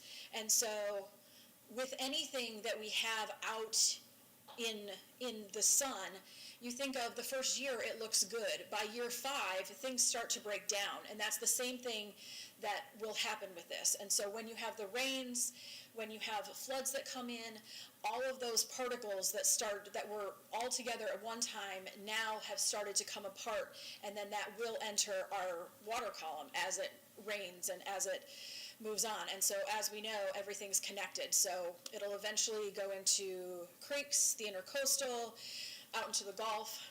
A lot of those, I know PFAS was mentioned. Some companies don't use PFAS in it, but some do, and it's hard, like you can't really select, hey, we're just using this company. So it's like you have to sort of be generally, these are all not great things to be in our water column and introducing it to. Microplastics is the same idea. As that plastic breaks down, you get microplastics. You don't even see it. I think about the noodles that my niece and nephew have in the pool, and it's like you forget to take them out, and all of a sudden you have like all the little tiny pink foam pieces that have like disintegrated off your pool noodle, and you're like, oops, I forgot to take that out. And so it's kind of the same idea, that you'll get all those little tiny microplastics will all be going out into your water. And then disposal. I've heard that it is recyclable, but it's complicated because of all the different elements that go into it. It's not one thing. Like your plastic water bottle is much easier to recycle because it's one thing, whereas this is made of a lot of different components. So that makes disposal a lot more difficult. So just to address something that was talked about before, or on Monday, our water quality as far as our lawns and everything. So in January of 2010, Pinellas County passed the landscape maintenance and fertilizer use application rule, which is known as the Pinellas County Fertilizer Ordinance. And so that regulates a lot of what we must do and what we should do as far as our turf areas. So part of that is restricting fertilizer during the rainy season, having fertilizer-free zones, which are near seawalls, near lakes, ponds, making sure that fertilizer doesn't go into those areas, having low maintenance zones, areas that you don't mow, to make sure that runoff is captured in those areas. And then it also has licensing requirements. So people that are doing your yard work, people that are applying fertilizers, pesticides, need to be licensed. They need to be certified through the state. Well, fertilizers through the county, but, and they are required to follow the directions on the label of whatever they're applying. So your pesticides, as much as you're like, hey, I have these chinch bugs in my yard, I want to just annihilate them, you're required to apply that stuff at the frequency that the manufacturer has stated. And so through that process, we are making an effort to make turf better. Like, I mean, it's obviously going to be better if it's just a natural area and you don't have anything there, but we can have turf yards and we can follow these recommendations and rules, and we can have a slightly better option than just nothing, like just annihilating all of our critters and everything in our grass.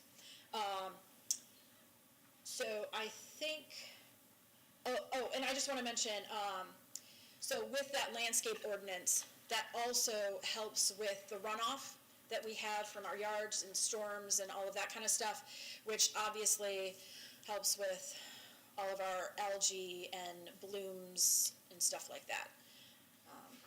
So with that, I will turn it back over to Gina.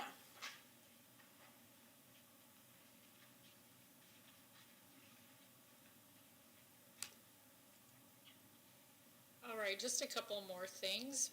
Another thing, another consideration Worth mentioning is that the Florida Friendly Landscaping Program does not consider artificial turf to be a Florida-friendly product, and the specific concerns are related to groundwater recharge, increased heat, glare, and reduced wildlife habitat.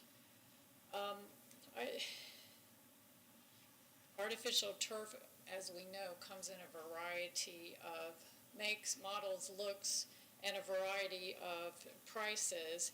I read on an artificial turf website that the average cost to install, including materials and labor, is anywhere on average from $5 to $20 a square foot. So depending on which standards you would put in place if you wanted to allow it, is turf really going to be something that can be used equitably through all neighborhoods in the city? And then the last thing that I thought might be worth considering is the community aesthetic. Is it really going to be different if we move from live plant materials to man-made materials?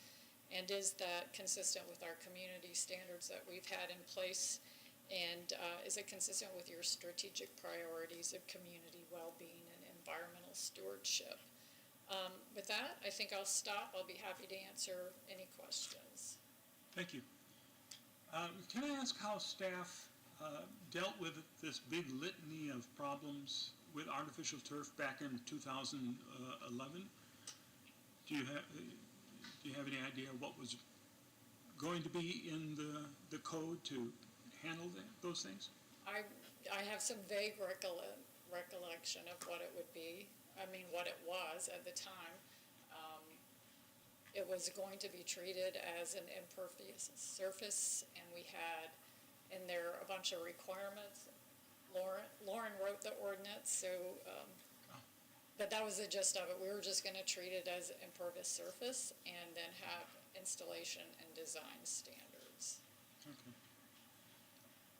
I did go online and look at a home with artificial turf, nice and green. And then with Google Maps, you can swing around and look at the other neighbors, and there wasn't artificial turf in those places. And it's a real inconsistent look. I don't know if you can enforce an entire neighborhood to say, okay, you've got the money, put in artificial turf. But it is kind of a little jarring to see, anyone else have questions? Or, yeah, Councilmember Alberton. Well, I have a comment.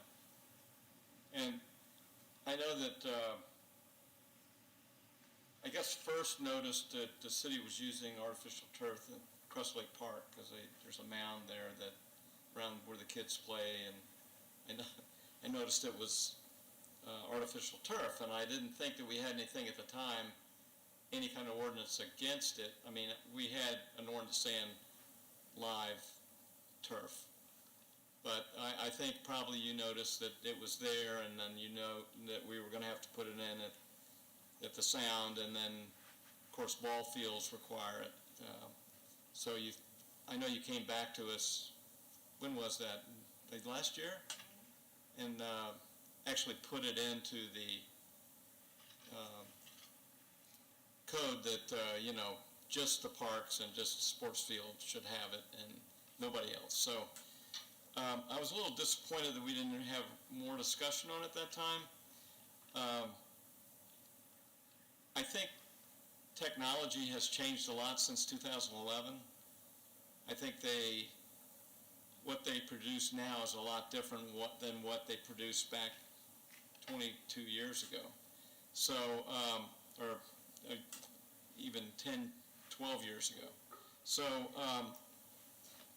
I'd like to see more of a discussion on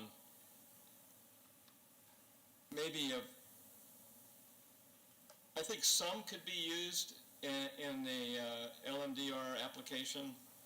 I'm not for putting it everywhere. I think it's too costly to put it everywhere. But I know some people would like to use it at some percentage of their yard, not all of it. And I know there should be requirements around the base of a tree that you're not going to strangle the tree. You keep it back so far. I know there's companies out there that do this. That's why we're seeing people starting to do it, and that's why we have several code enforcement violations now, because people didn't realize it, and the company sold it, and they did it, and now they're getting fined for it. So I think it's going to take more than just probably one time where we talk about it, because there's a lot of things to consider on this. And I'd really like to get somebody else that we could come in that's actually putting the stuff down now and can say, here's what we do now, here's what we do with the seams. As I said in the work session before, I was in Dunedin, I saw a friend that had it put in her yard, and she was real proud, you know, she wanted me to come over and look at it, so I came over, and it was right after a big rainstorm. She didn't have any standing water at all. Water percolated right down through it. Her person across the street had a Zoya yard with a real expensive grass. And I'm sure he paid lots of money to get it looking just like golf course grass. And he had some standing water in his yard. She was pointing that out. So I'm not an expert on this, but I do think that I've looked at a lot of municipalities around the state that are starting to accept some of it. And I don't have it with me, but I printed what their codes were, and they vary on the amount of square footage that they will allow, and they do have standards, and I think it should be put in with a permit. You know, I think we need to have the standards for that, and the permit could offset the cost of the staff, you know, capacity to be able to administer it. But I think we're at a time that we really need to evaluate it and see if it's something that we could put together in a limited use, because it's just there's going to be more and more of these people that come in that are putting it in that are going to get code enforcement violations. And if they've already put it in, let me tell you, they're probably paying $20,000, and just to rip it back out, it's going to be pretty depressing to them to have to do that, and then resod their yard. So I know there's advantages and disadvantages. I'm not saying that, you know, artificial turf has all pros about it, because I know there's some cons, and you've pointed them out. I think there's some pros. You don't have to use fertilizer. And I've also heard, too, about the disposal now. They recycle. I don't know if all of the ones they can recycle, but I know that there's a program where they can make, let's like water bottles, so they can make other things out of it, so it doesn't go into the landfill necessarily. That's just my opinion. Councilmember Teixeira. I echo a lot of your sentiment. I continue to research, and I just don't see a very clear path to this is definitely wrong, this is definitely right. There's a lot of sweeping statements, but I'm a data person. I want to know data. You want to talk about runoffs? How much? What is it? And then tell me how much the runoffs are for the fertilizer. In the perfect world, no one would be using fertilizer out of the time zone that they're not supposed to, right, during the rainy season. But it's being used. It's quite easy. Just go to Home Depot and see their sales. It continues to be sold. So I like to deal with reality. And I don't think this is a simple answer, like, yes, let's allow it. What I'm just saying is, let's be flexible in the sense that this is not going away. Our citizens keep bringing this up. And some of the arguments don't sit well with me enough to say no. For example, oh, well, it's expensive, so it's not going to be available for everybody else. Well, so are pavers. Pavers are expensive, but it's right next to regular cement driveways. I mean, that's capitalism. If you can afford pavers, you get pavers. Based on all the information that I've been researching over the last week, I am not ready to say no. Let's look for a compromise, a pilot, something. But we need to respond to what our citizens are asking for. At least give them a chance to tell me or us why they want it. And I want some more data, scientific data. That's what I want before making a decision. Councilmember Beckman. Well, thank you. It is an emotional discussion. especially for people who have paid a lot of money and already have it in. And I think that's a whole other discussion about how that actually happened. Because to me, there's, I've heard an argument of ignorance and people reading that turf included plastic as well as living. And as you've pointed out, the code language says it's living material in a couple of different spaces. So, whether or not there was a challenge with really understanding it is one thing. What I find, I can't wrap my head around right now is, well, first of all, how many lawns are we talking about that have it installed right now who have not removed it? About? Well, that you know of? that I know of, well, I think we cited 9 property owners, and then when the issue was bubbling up and coming to council, we stopped really enforcement efforts until we would know where you were gonna go. But we've identified other properties, probably at least another 14 properties maybe. Wow. Okay. So 25-ish or whatever. Okay. Are they localized in some part of the city? Yeah, they're primarily, the ones that I know of and have seen are on Clearwater Beach, Island Estates. There could be more. I just, we've seen a concentration of them occur there. So I don't understand how, and I've seen a number of them that are, one of them is 2 lots right next to each other, but I have a hard time understanding how that gets installed without our code enforcement officers who have different zones and tour around neighborhoods, how they didn't see that. And when a truck was in the driveway with turf installation on it or something, or you see a whole lawn being dug up 12 inches so you can lay all that base, why didn't somebody say, hey, what's going on here? What are you doing in your front yard? Well, that's a legitimate question, for sure. I think we've had some staff turnover, and we've had some changes in zones, and, now it's been identified. Okay. Because once 1 or 2, get there, then somebody else is like, well, I want it. Okay, so that's something that we can, deal with as we go forward. But the other thing is, as you know, I sit on the Tampa Bay Estuary Program Board. People had written to us this summer about some of the artificial turf on Island Estates, and so I asked the Tampa Bay Estuary Program Board to do a presentation on it, and they did. And I think you referenced that from the Stetson Law School student who did research on different ordinances. And then there was an overview of the scientists who make up the Tampa Bay Estuary Program Board that do research all the time on our Tampa Bay estuary. And, it's, as Sarah articulated, and you've got data here, microplastics, chemicals, all that stuff leaching into the water is not good.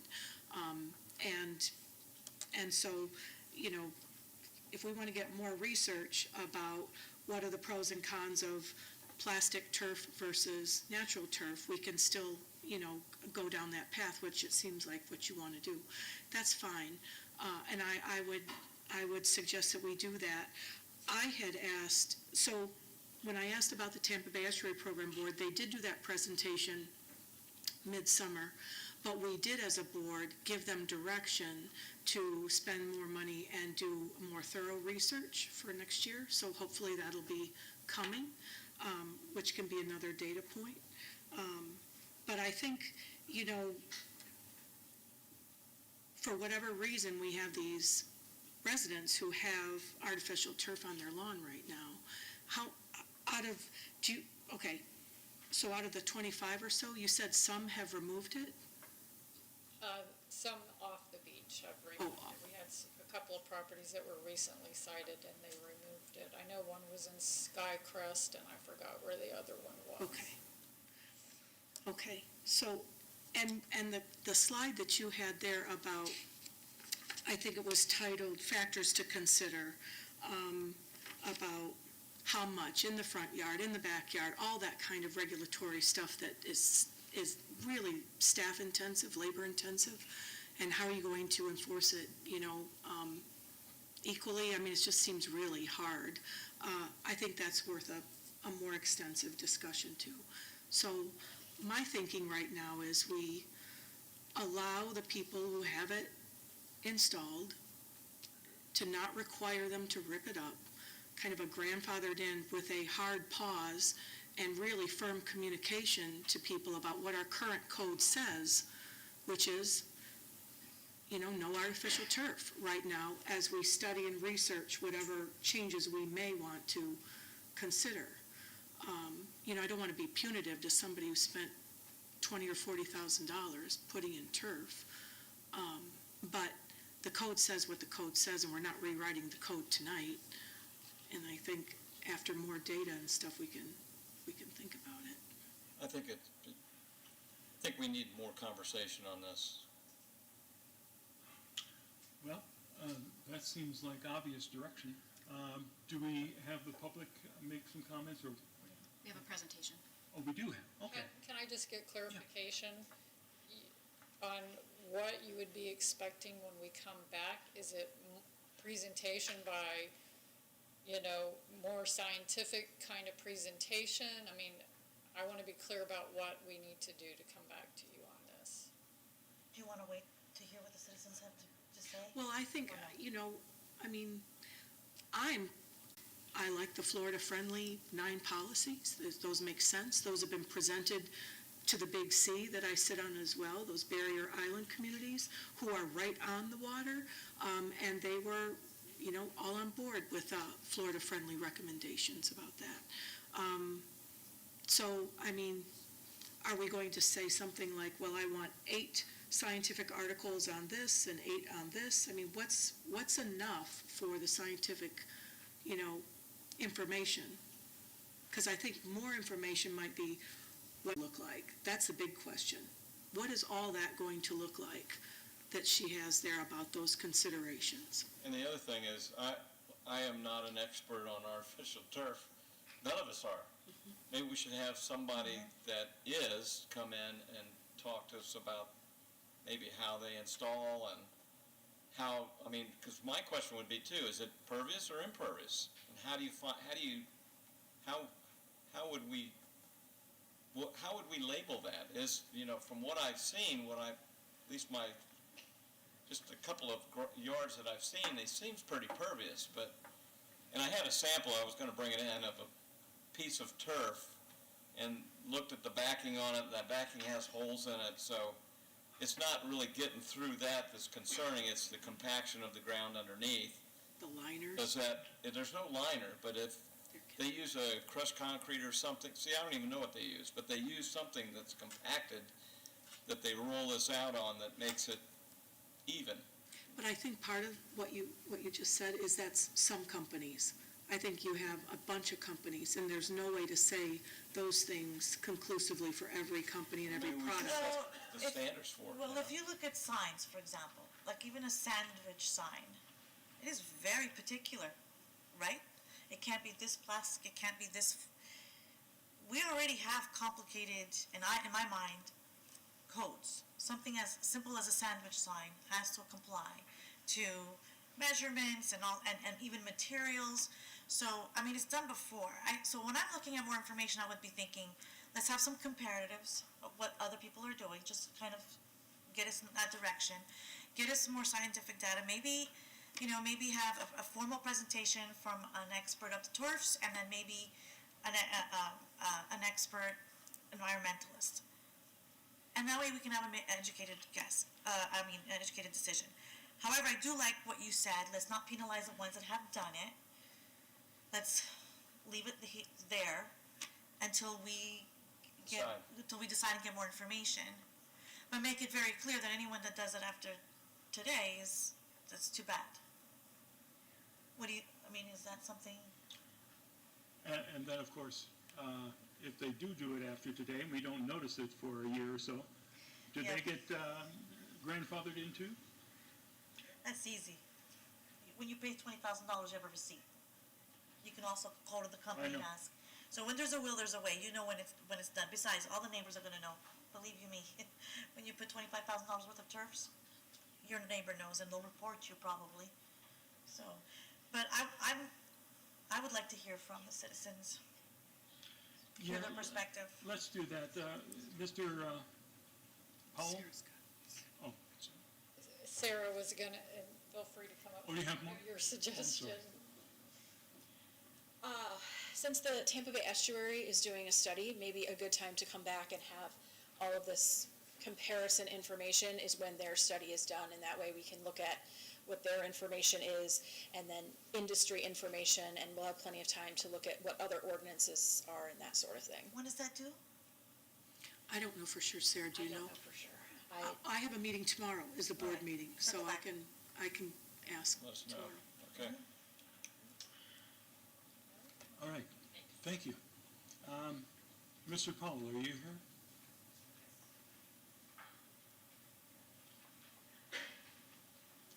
I want to say, the manager, if I would like to hear from the neighborhood and have them do a presentation. I thought, well, yeah, of course, I want to hear from the neighborhood. But you own an artificial turf company, and this reads largely as an ad, and this had not been shown to our attorney before it was put onto the agenda, and it may be best if you just make the basic points you had in here without going through the entire presentation. Is that okay with you? Chair Todd Jennings, McFarland Ferguson, McMullen. May I have clarification in terms of the time for providing the individual? Typically, council provides 5-10 minutes. If you want to go over, that's fine, but I just need direction from council. Okay. Well, I would say It was 5 agreed to minutes. prior to 5 this, it would be minutes? given 20 minutes. I don't mind 10. 10? Okay, we can go with 10, but then we can also hear from the public after this. All right, So do we have the 10 minutes or the 20 minutes that we're agreed to? 10. 10 minutes. Okay, Todd Jennings, McFarland Ferguson, McMullen, 625 Court Street, Suite 200. I want to begin by telling you why we are not here this evening. We are not here to tell you to instruct city staff to interpret the code differently than it already has. We respectfully disagree with staff's interpretation. The reason we are here is to advise you that you should update the city code no matter what your position is on synthetic turf, so the citizens can be apprised of their rights and obligations with respect to this issue, and develop a permitting process for single-family homes. That said, we believe the city council has an opportunity to clearly articulate a citizen's right to use this material and reap the benefits, both economic, environmental, financial, aesthetic, and maintenance, and do so with a permitting process for single-family homes, not condos, not commercial properties, just single-family homes, that will guarantee the use of these materials will realize an environmental benefit for the city. I'm going to run through my discussion really quickly. But a lot of points are made about healthy and living materials. Landscaping, as defined in the code, specifically uses the term inanimate durable material.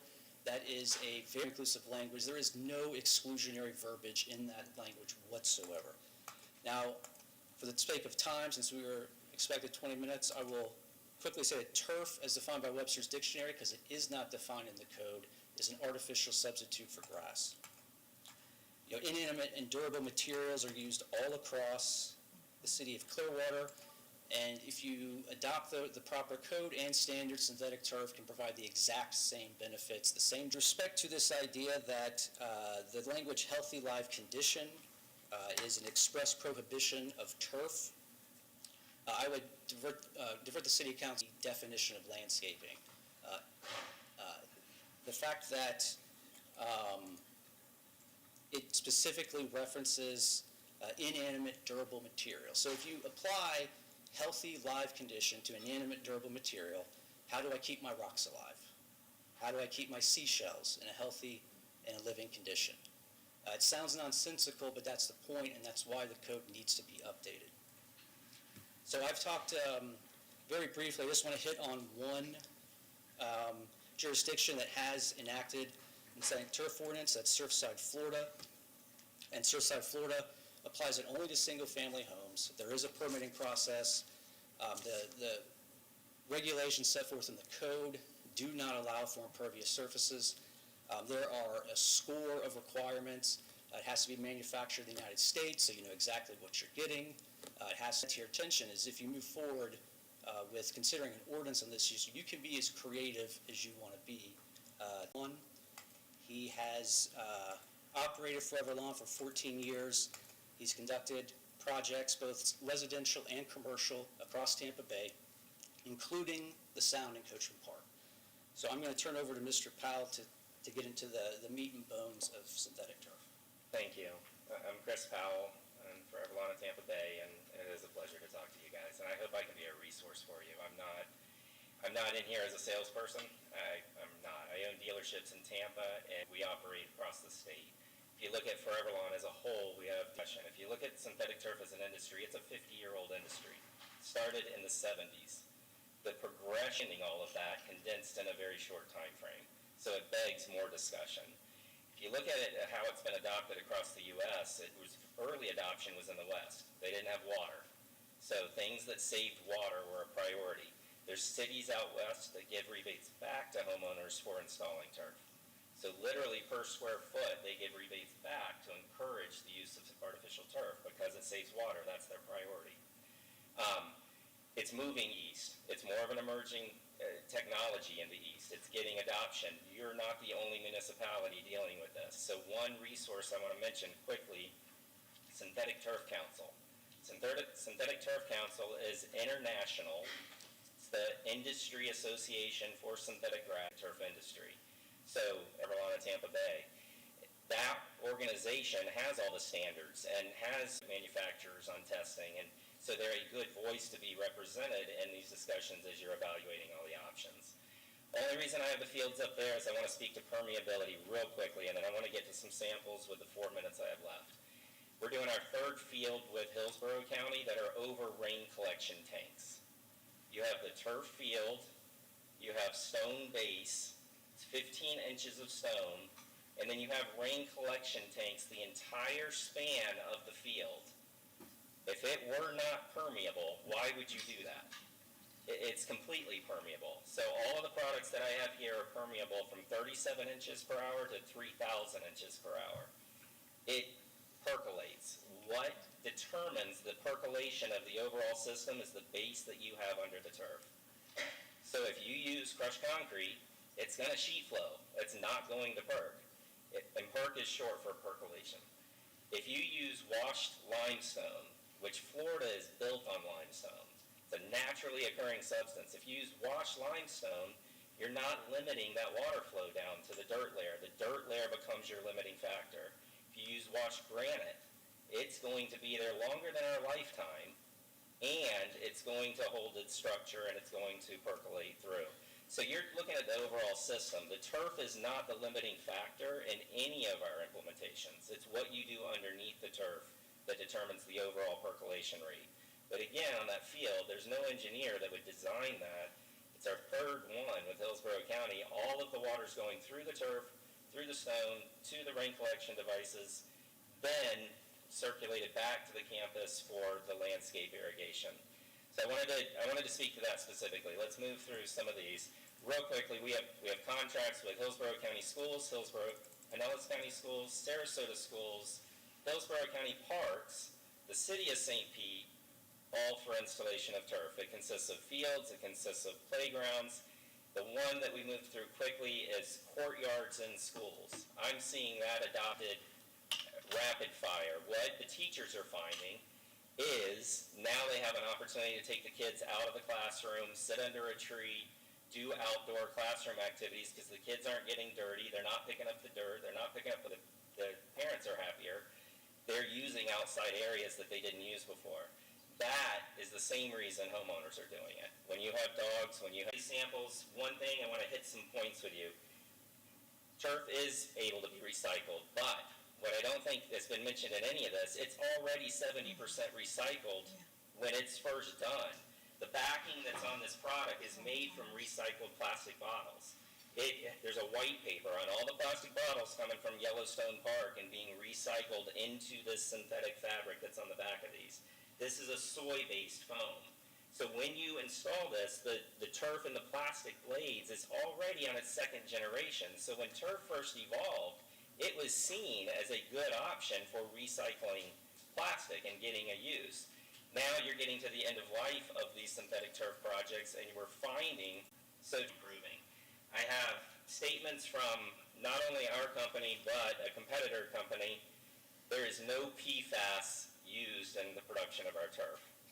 There is not a single test that has related health concerns back to turf. All of the statements say what are the levels of any of the harmful chemicals in turf, and from the recycled material, it is present in there. It's all been tested by the EPA at exhaustive testing, and it would not be installed in the schools and in the public places if that was an issue. One I'm very proud of is we donated a playground to the Children's Cancer Center. It's installed. I did tell you you'd have 20 minutes, so go ahead. Yeah, that's what I was Okay, so let me loosen this up a little. Requires no infill. So you don't have any rubber, you don't have any of the other infill. That is a short, dense product. This is a taller product. It has the recycled plastic bottles on the back. It has the thatch layers. This is a lower cost product. It has a unitary backing.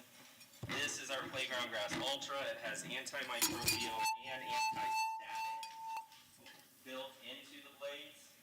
That is what is adopted across the state for playgrounds because that anti-static component helps with kids that have cochlear ear implants because it doesn't short out the transformers in the ear implants. So the antimicrobial capabilities, the anti-static capabilities, the recyclability, the permeability, all of that is stuff that's being addressed by the industry. Real quickly, I want to jump to what we've done with the City of Tampa. So, 2022, their stormwater division came out with a statement that turf was going to be considered impermeable. It put residents, and again, in 15 years, you got a lot of homes, and it put residents in a difficult position. We got with the City of Tampa. We worked with stormwater. We had one city manager in City of Tampa that said, I want to run with this, J.C. Hutchison. And monthly, for 18 months, we met with all the departments of the City of Tampa. So you had stormwater, you had environmental, you had permitting, you had construction, all of them each month up there. Was that would this lock up over time? So they hired outside engineers to go back and test installations we had done 10 to 12 years ago. They got the same permeability and perk rates that we got on the newer installations. An engineer to compare the permeability of the turf with the granite and the limestone with natural grass and soil. And every single test result, ours perked better. It percolated better and it had a higher permeability rate than natural grass. So the permeability question was resolved for stormwater. So they kept testing that it perks in excess of 37 inches per hour. You have to show us what the material you're going to use. And so we came up with 4 edge details. And one is with granite, one is with washed limestone, one is with crushed concrete. We're allowed to submit the crushed concrete one, but it's going to be considered impermeable. If we submit the limestone or the granite, it's considered permeable. Better yet, if we do it in 4 inches of depth, it's considered water retention on the property that offsets impermeable space on their property. Because now you've created a reservoir that was proven to percolate, and the dirt, again, is the limiting factor. So when done correctly, you do not cause sheet flowing. If we wanted to cause sheet flowing, we could by the material that we use, but that's not what's desired. There's an infinite number of solutions that we've done to address different situations. If you go to the pier head out on the St. Pete Pier, we did the playground there. Out of the pier head, there's a building, right? All the water was rushing off the concrete there. City came back, we did 15 feet of turf right off the edge of the concrete. We did 7 inches of 57 stone, the bigger rock. It now comes off that concrete, flows down, perks, saves the additional lawn and grass, because now you're not having all that runoff, and they have an area that they can use for chairs and sitting. So there's a ton of solutions we can come up with. And so the City of Tampa, Surfside, we've worked with Atlantic City. there's Atlantic Beach. There's a lot of data, and there's a lot of information, and I would encourage getting a voice from, we've had a long career in it, and so we've done a lot of improvements, we've done a lot of technology, and I think there's places, I'm not one who is saying it fits every single situation. If all things are equal, use natural grass. There's times when it's not all equal. If inches of mulch and you had infestation, you had mold, it wasn't usable. We took it out, we put turf, he has a putting green, and now he has a play set and a swing in the backyard. It's usable, it's where we do all the pictures. It's a good use of it. That's not every single situation. So I think that's probably the main points. I don't want to continue doing it. I've got samples here. If you just look at the material, this is crushed concrete, very fine. When you compact it, it's not going to drain. This is 57 stone. You can see the voids in it. If you do that, it's going to perk. You're literally creating a drain field. This is called 89 stone granite. It's a very good option. It still is angular, because when you're trying to compact something, you need it to be angular because it'll lock together. If it's round, it's constantly going to shift. Angular rock, and then this is limestone in the same 89 stone. So I have these statements that, back to the PFAS, and I got one for everybody. And then I'll stop talking. So I don't know if I covered everything I wanted to cover, but that sped it up. Well, that was very helpful. Thank you, I appreciate that. Do we have, Councilmember Albert? Real quick, if I may, just because I have a couple minutes and I was kind of rushed through my beginning of the presentation. I just want to say, we have a number of clients who have been issued violations under the code. Obviously, our ask tonight was to ask the council to direct staff to at least start taking a look into a potential ordinance, ask for the consideration. There's a 2-2 vote or a deadlock that, and I think the council's kind of already hit on this, that perhaps this issue be continued, potentially beyond the March election, so that our clients have the benefit of a council of 5 councilmen to review this issue. And we think it's kind of unfair at this point to continue prosecuting for a crime that... I mean, I want to hear our city staff to come up with, some kind, we're not inventing the wheel. Other municipalities have done it across Florida. So I think what we need to do is get the facts and some data put together and see what staff would recommend to us as an ordinance for artificial turf for single-family homes. And I think it ought to come back, and we ought to talk about it here on the dais and make a decision on that. But I don't want to hold. It should be on hold until we do come. Do we have anyone from the public who'd like to come forward? Have you already filled out a card?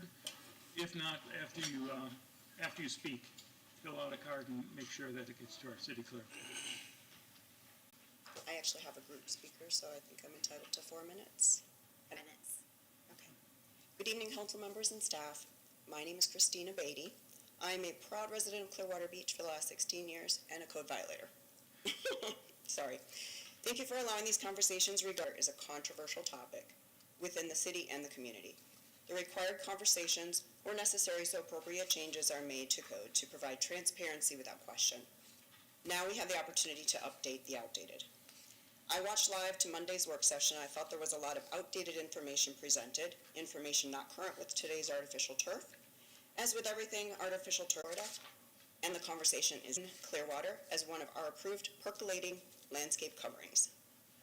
But rather than discuss the same previous items, I thought it would be a nice brief sharing of why we chose artificial turf. So 3 years ago, my husband, Sal, who's a licensed veterinarian for over 34 years, and I looked into artificial turf for our yard.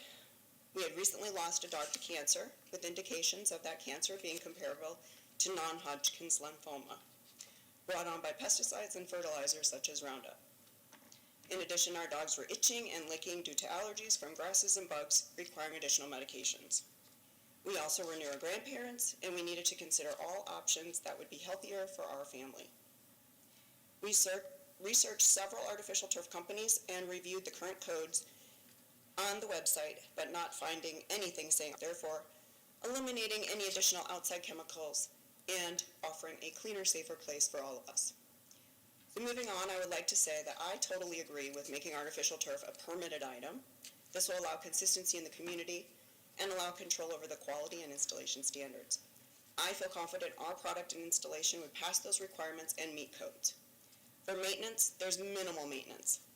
A lot of you think that there is a lot, but we purchased a little lawn sweeper, looks just like a walk-behind lawnmower, and it does all the, what do you want to say, the sweeping, as well as it picks up all the leaves and debris.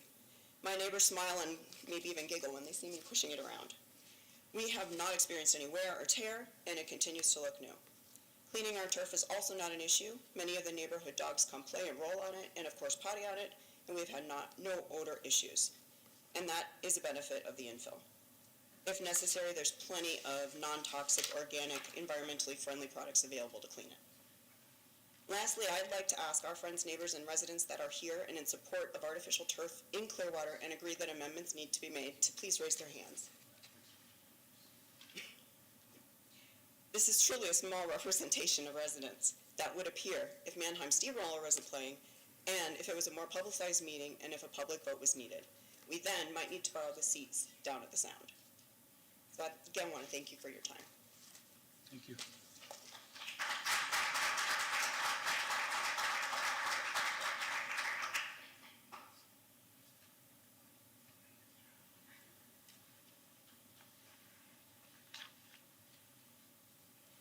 Hi, I'm Christy Lamb. I live in Island Estates. I too am a code violator.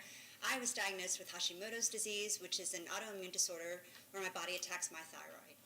Doing some research, my husband is a physician. We did a lot of research and realized that lawn pesticides, lawn fertilizers, those environmental chemicals have a very substantial link to thyroid disorders, to my particular thyroid disorder being autoimmune. My sister was diagnosed with bladder cancer, and the EPA states that bladder cancer, as well as thyroid cancer, as well as lymphoma and canine lymphoma, are directly related to the exposure of dangerous lawn pesticides and chemicals. And that's our Environmental Protection Agency. So I feel grateful that that information exists.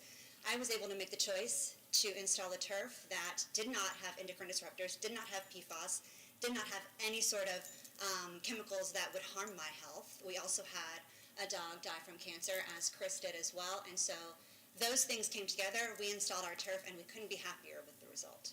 We have excellent drainage. We have no runoff of dangerous lawn pesticides or chemicals. We are a safer family. My husband's mother, she died of Parkinson's disease. There is a significant amount of research about dangerous lawn pesticides and neurological diseases. There's 3 out of 5 family members class action lawsuits against companies, against municipalities, against communities, because these pesticides that are required to keep a living, beautiful lawn, as our code states we must do, they're dangerous to our health. And so I ask you to consider that when you think about the implications of the choices that I have made and many of my other neighbors have made, we did it for our health. And you are going to make a choice to allow us to protect our own health on property that we own. And it's an incredibly important choice for my family, and it's a choice that I face. So I appreciate your time, and I appreciate your attention to this, and I certainly outweigh the negative. The impact on my family and our health has been tremendous, and we're just really grateful for the opportunity. Thank you so much. Thank you. Anyone else?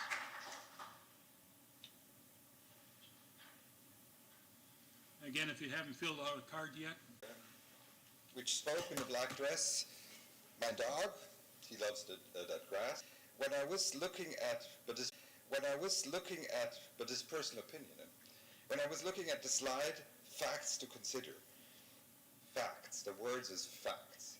I'm a mechanical engineer, invented many different products. I'm a Swiss-trained engineer. And the first one was manufacturing of emits greenhouse gases. Greenhouse gas, you want to balance them. So you have manufacturing of it emits greenhouse gases.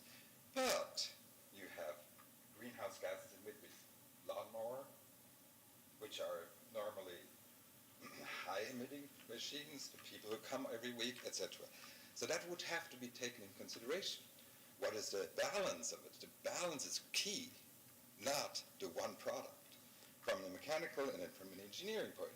The next point was, which was interesting, is the reduction of filtration was clearly fact proven. Reclaimed water in their parts from all, whatever they want to put into it. That prize that I get that supplied because I'm living on an island estate. That water drains right into the ocean. It's very unclean. So when you put turf in, you don't need reclaimed water. So now you should have look at that comparison. What is the reclaimed water doing versus that grass, which has some emission. Then you would have to look at the fact, how much was the weight of the plastic at the point when it's been installed, and what is the weight after 15 years. That would give you, after it's cleaning, would give you a determination how much really could be emitting, which has not been the facts involved. So what I was interested in was, it was like, what was for me interesting, the presentation. I hear this because I heard about this and I thought it was not correct that it was taken away. And then I looked at the slide facts. There's not one fact in it. It's just opinion. Like you said, the person who wants to sell, which I thought he was really well doing that presentation. It was like lots of facts and not just personal opinion. That was all. Thank you very much.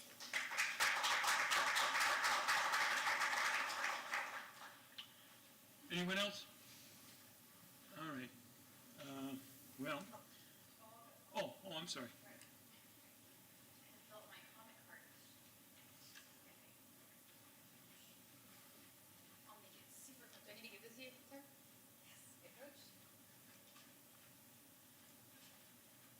I'll be really brief. I'm attorney Candace Colucci, and I actually live on Midway Island. So a couple of years ago, my husband started having some asthma and a little bit of starting red spots, and we started realizing we did an allergy test, and he had an allergy to the grass. And so my suggestion at that point in time was just for him to stay off the grass. He's not a child, he really shouldn't be on it very much, so I thought that wasn't that big of a deal. And then we got a French bulldog. And so she started having like allergy between her paws, and immediately I had to figure out what was wrong, and it was the grass is what it was coming from.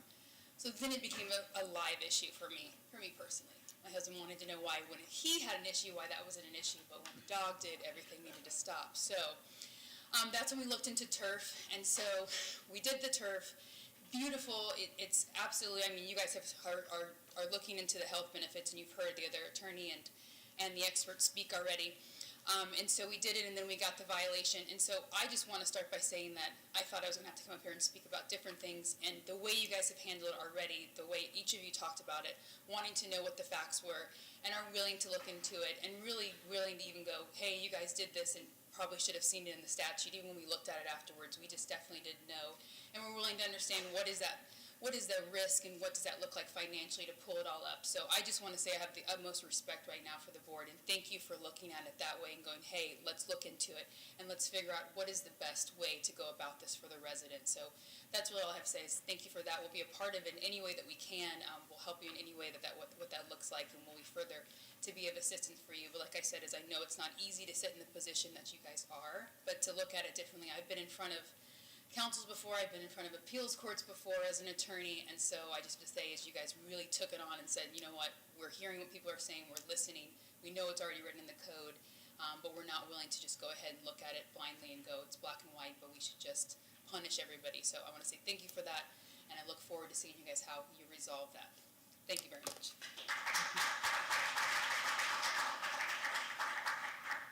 Well, anyone else? No? Okay. Should we take Councilmember Albritton's advice and kick this down to Mayor Beckman and her council to make a decision after March? Or do you want to take a vote on it now? Well, first of all, I think we can give direction that we wouldn't, I mean, are you looking for direction that be forgiven that have already been, administered back, and that we emphasize no new turf as we gather more facts and information. Did you want to say something? May I? Yeah. So I just want to talk about the practicality in terms of enforcement during this moratorium while we're researching, right?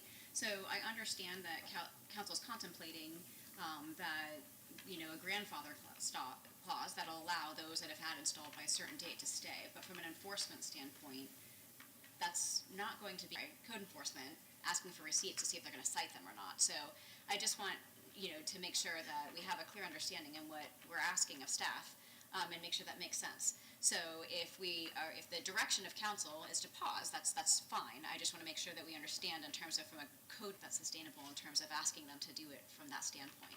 I don't want to speak for staff, but. And there'll be no moratorium, so. What? Okay, yeah, I mean, from a regulatory standpoint, whatever the pause is, the administrative position will remain the same. We don't agree with the attorneys, the counsel for the other side. We think the code is clear about requiring live landscape.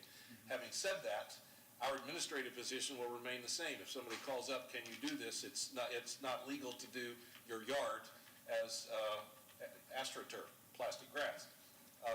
So the period of time that we take to look at and evaluate and come back to the ordinance, there's going to be kind of this conflict out there in the community. Some people are going to want to put it in. We're going to be disinclined to enforce because you're kind of asking us to suspend the enforcement effort, which we can do. We've already done that. We're doing it now. But there's no stop on the issue which we have, which is the proliferation of this product. And it may or may not, the way it's getting done, comport with whatever regulatory environment you may want to settle on. A period of uncertainty and our inability to control effectively whatever period of day will continue. But no enforcement of it will continue until we make a decision. Is that correct? That is correct. That's what I'm proposing. I don't know how we could have expectations. Well, I'm fine. I'm fine with that. It'll incentivize us to get our act together and make a decision. Yeah. Let's get the facts in, and we don't have to delay this. I think we should step it up and try to make a decision. We want to wait for the estuary, though, right? Like, that's what we're waiting for? Is there? I don't have any kind of timeline for that. I do have the meeting tomorrow. I can, bring it up, but I don't have any context at the time. Does Mr. Margolis want?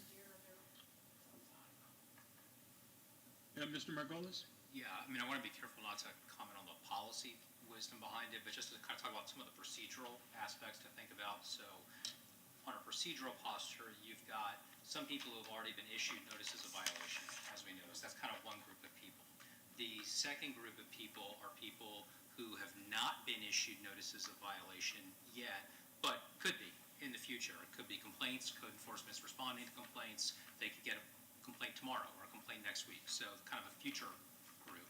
And then the third group of people are going to be people who have not done this because they're waiting to see what happens, because they don't want to get in trouble with the city, and they want to know exactly what's going to happen, how this is going to play out. So you kind of have to decide how to handle those three groups of people. So for the first group, for those people who already have the notices of violation that have been issued, that is not directly within council's purview because it's an executive branch function for the city manager and her staff, and it's also for code enforcement board. I think that our current city manager, being a very collaborative person, is inviting a lot of that council discussion and council participation, but candidly, this is normally her decision as far as what would happen to existing violations that have been issued. So that's kind of question number one. And on that, let me just interrupt right there. It's managing expectations. So it's not so much in terms of collaboration, but I just don't want there to be accusations against staff for not enforcing. So I'm saying that would be my interpretation that we won't be doing. So I want to make sure that everybody understands that is what we will be doing. So it's more of informing you that that's how I interpret. If you guys want to pause, then this is what my actions will be as a result of that. So I just want to make sure that we're clear on that and the public understands as well. Sorry, did not mean to interrupt. That's okay. So then the second or third groups of people, we've got people who are looking potentially to install this or may have already installed it but have not gotten violations or there's been no complaints, etc. So if we play this out procedurally, let's say it takes a couple months for council to come back, reconvene, discuss whatever changes you'd like to make. One of a couple things will happen at the conclusion of that process, whether it's before the next election or afterward. One possibility is the council will keep the current rubric intact. If that happens, then what? Where does that leave us with all of the notices of violation that have already been issued, all of the residents? Do we resume the violation at that point because council has taken no action after months of abeyance? I think that puts staff in a challenging position, but then let's flip it. Let's say the council ends up making legislative changes to the ordinance. And I think as Mr. Dell kind of intimated, those changes that you end up making may not cover every person you're hearing tonight, depending on what changes you make, or they may. It all depends on what the council allows as far as the location, the quality, whether you create a permitting system, what would a permitting system mean for people who already installed it without a permit. And so there's a lot of questions to dissect there. As I said, I'm not taking sides on the policy wisdom one way or the other, but there are, I believe, some, as Mr. Delk suggested, some difficult procedural issues to think about right now. And I think it's important for both our residents as well as for staff to get some, hopefully, consensus from the room as to how we're going to deal with people who have been issued violations, but not just how we're going to deal with them tonight, but also what happens in the future. Is the city committed to forgiving the violations that have already occurred? And that's a legitimate thing that can be done. But those are questions I think the council needs to talk about, in consultation with the manager, because otherwise it's going to leave our residents in limbo as well as staff. Yes, Councilmember Albritton. Okay, so I'm trying to digest this, and what I would suggest is the people that are here that have been noticed for a violation. Well,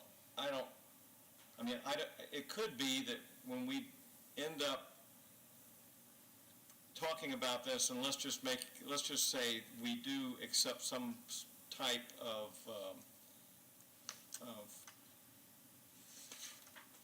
compromise?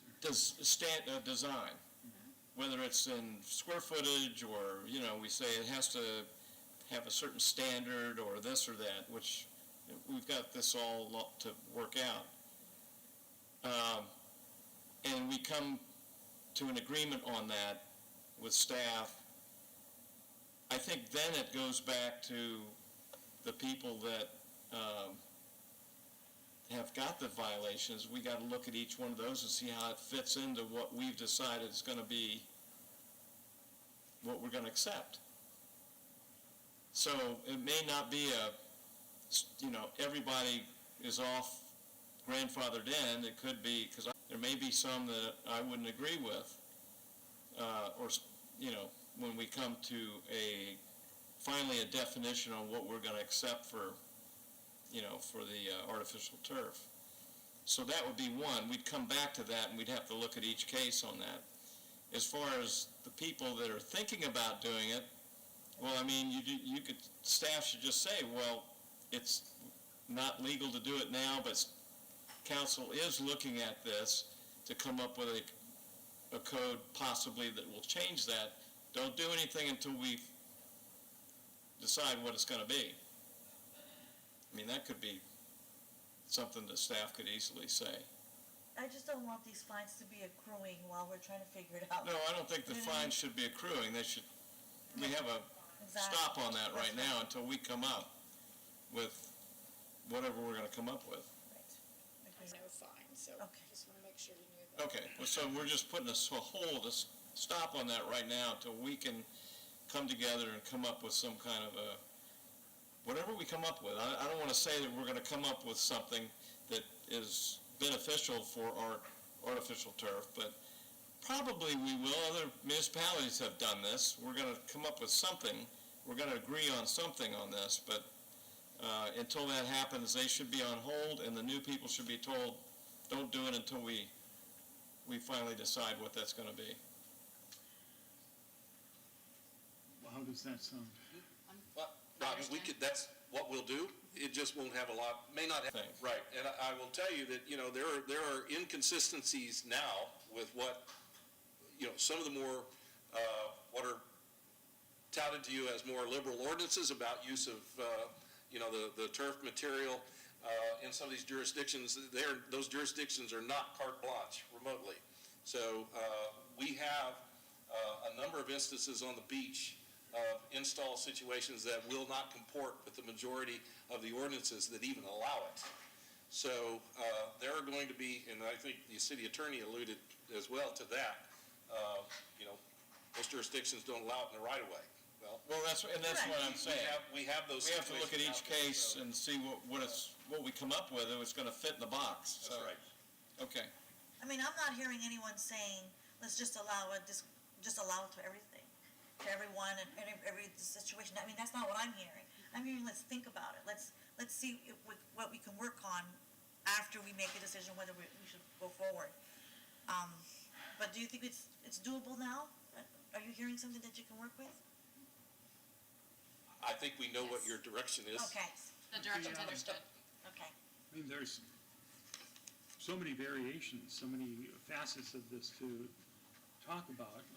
The quality. Now, the folks here, they're going to be able to afford the really top-notch stuff. But what do we say? That if you're doing this someplace in the city and you don't have that money, you're out of luck. If you do this, it has to be this grade of turf. Lots of questions like that I think the staff has to grapple with. What? Do you need a motion? Or can you take what we've said out and... I have direction in terms of the pause. What I'm not exactly clear on, and I think, we'll wait until after the meeting tomorrow to see when it's expected for the estuary to have their program and see if that's how long. And then if not, staff will see what we can come up with in terms, so we'll start with in terms of what the estuary is going to do. And that's, if that is not acceptable with council, in terms of the timeframe that's going to take, then we'll come up with Plan B with staff. Okay. Gina? I'm sorry, I just want clarification. Are we coming back and doing the research that you wanted, or is that still the direction that we're going? Earlier, you said you wanted to have some more data, you wanted to have the environmental perspective and the industry. So I just kind of want to be clear about that. Well, I think what your perspective is for the codes that we have now, the people that came in tonight, the experts in the field gave us some data that's what I wanted to hear, is what do the experts say we have now, so. But I also think it'd probably be good to hear somebody from the environmental side as well, not just the industry. Right. So if there's one more presentation that gives both sides. Okay, because I'm a little concerned if the estuary's work does not proceed for months and months and months. And I don't think that, I mean, that wouldn't be agreeable for me. We're going to have people installing it and we're. No, we don't want to do months and months. We want to. Well, I think it's going to, I would bet that it's going to be months and months. I mean, this is we need to incredibly take another course. intricate to look at, the pollution with runoff of chemicals versus, the turf. So it just started? It's not ongoing? It has not. It hasn't started? No, it was Okay, then we're going to have to look direction. at another source No, then. it has That's not too long started. away. That's too long away. I mean, as far as I know, no, we gave direction, the fiscal year is October. I have Okay. no information about it being started nor how long. Well, we did get some experts tonight talking about the environmental part of it. Now, if you don't want to believe them, they may have data. I don't know. I'm sure we could find somebody to come in and give us, if we feel like we need to have environmental, we can find that. Well, and I think Current environmental, not 11 years ago environmental. and sample ordinances will help. Information and, we've seen what different communities are doing, so I mean, that would be a pretty easy thing to present to you, some options. Okay. Well, let's do that. Let's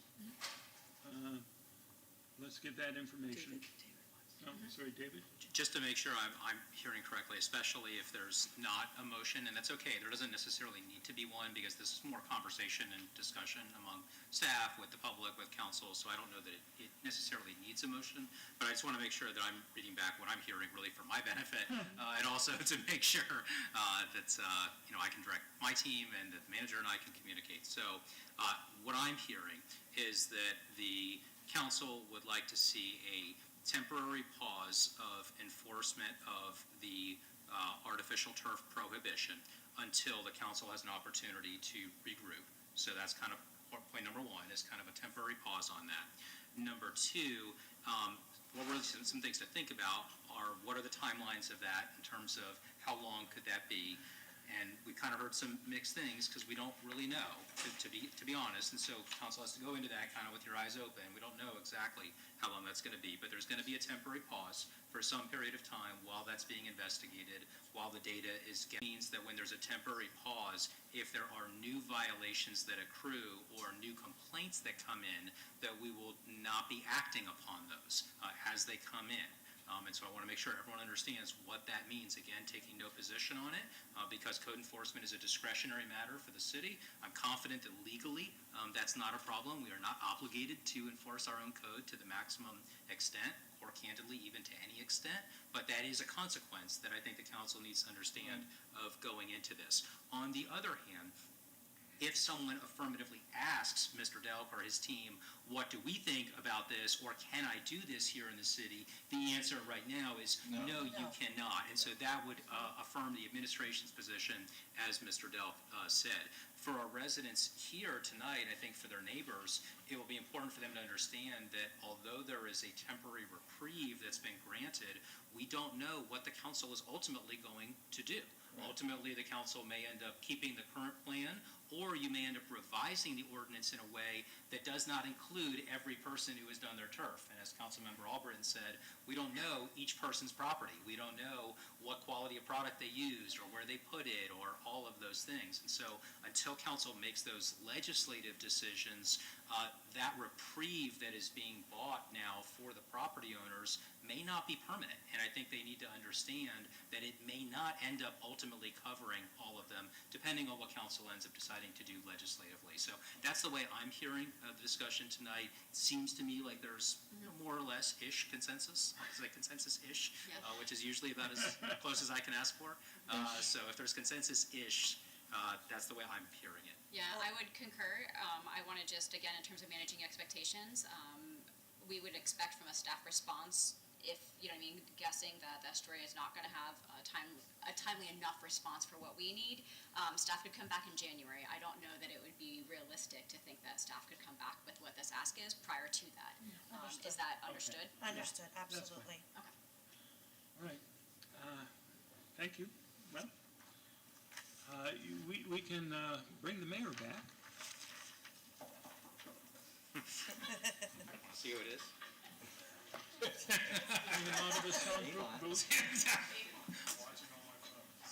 See if he's got the secret knock. The gavel awaits. Darn, that was a joy in the concert upstairs. Oh, that's right. Yeah. We don't hear it at all. We don't hear it at all. I know, I'm surprised. Okay, city attorney city attorney reports, a resolution from Councilmember Teixeira. Yes, Mayor, so this is under city attorney's reports. As you know, this was something that Councilmember Teixeira had brought up. This is a resolution that was discussed. Okay. All right. I'll read the resolution. Read the resolution, please. This is Resolution 23-18, a resolution of the City of Clearwater, Florida, supporting the State of Israel, condemning the attack by Hamas against Israel and its citizens, supporting Israel's right to defend itself, providing an effective date. Okay. Questions, comments? We need a motion? If there is one. Okay. We have a motion? Motion, oh, sorry. Move to approve agenda item 11.1. Second. All in favor? Aye. Opposed? Unanimous. Thank you. Okay, closing comments. Let's start to the right with Councilmember Beckman. Well, I just wanted to say, as always, thank you very much for the citizen engagement. It makes for robust discussions and thoughtful discussions, and appreciate that. And tying in with that, I will say, I had those types of discussions 7 different times yesterday at the Great American Teach-In at Frontier Elementary as well as Sandy Lane Elementary. It was joyful to be back in a classroom, although it was first grade through 4th grade. But we talked about civic engagement, and the students brainstormed what they would like in a playground in Clearwater. And it ranged from trampoline park to a dirt bike park to water slides. And then we went through how do you get that to happen in your government? What do you need to do? And it was research. It was find out how much it cost, ask about, show pictures of what you would like, explain it, and then the why. Why do you want this? Who's going to benefit? And it was just a nice little exercise in civic engagement. And they asked if they could come and speak. So if we need a little step stool there for some first or second graders, I think that'd be fun. But thank you to all the teachers who are out there doing the heavy lift of educating. That's it. Thank you. Vice Mayor. I get all my news from Tracy McManus at the Tampa Bay Times. And today, I read a story about a man who gave me some death threats within the last year. Threatened to cut my head off and lots of unsavory things. It was rather disturbing when this came in. There was a phone call one night and then again. And then there were some Facebook posts from the fellow. Not posts, but private messages to me. And it was easy to track down who this guy was. He created a profile on Facebook just to make these threats against me. But he used his name and it put his picture on there, and I just searched on Facebook for his name, and there was his picture on his actual thing showing where he lives. So I turned all this information over with the help of our esteemed lawyer, Mr. Margolis. We got that over to then Chief Slaughter, and there was some police action in Alabama where they went to talk to this fellow and found my number on his cell phone.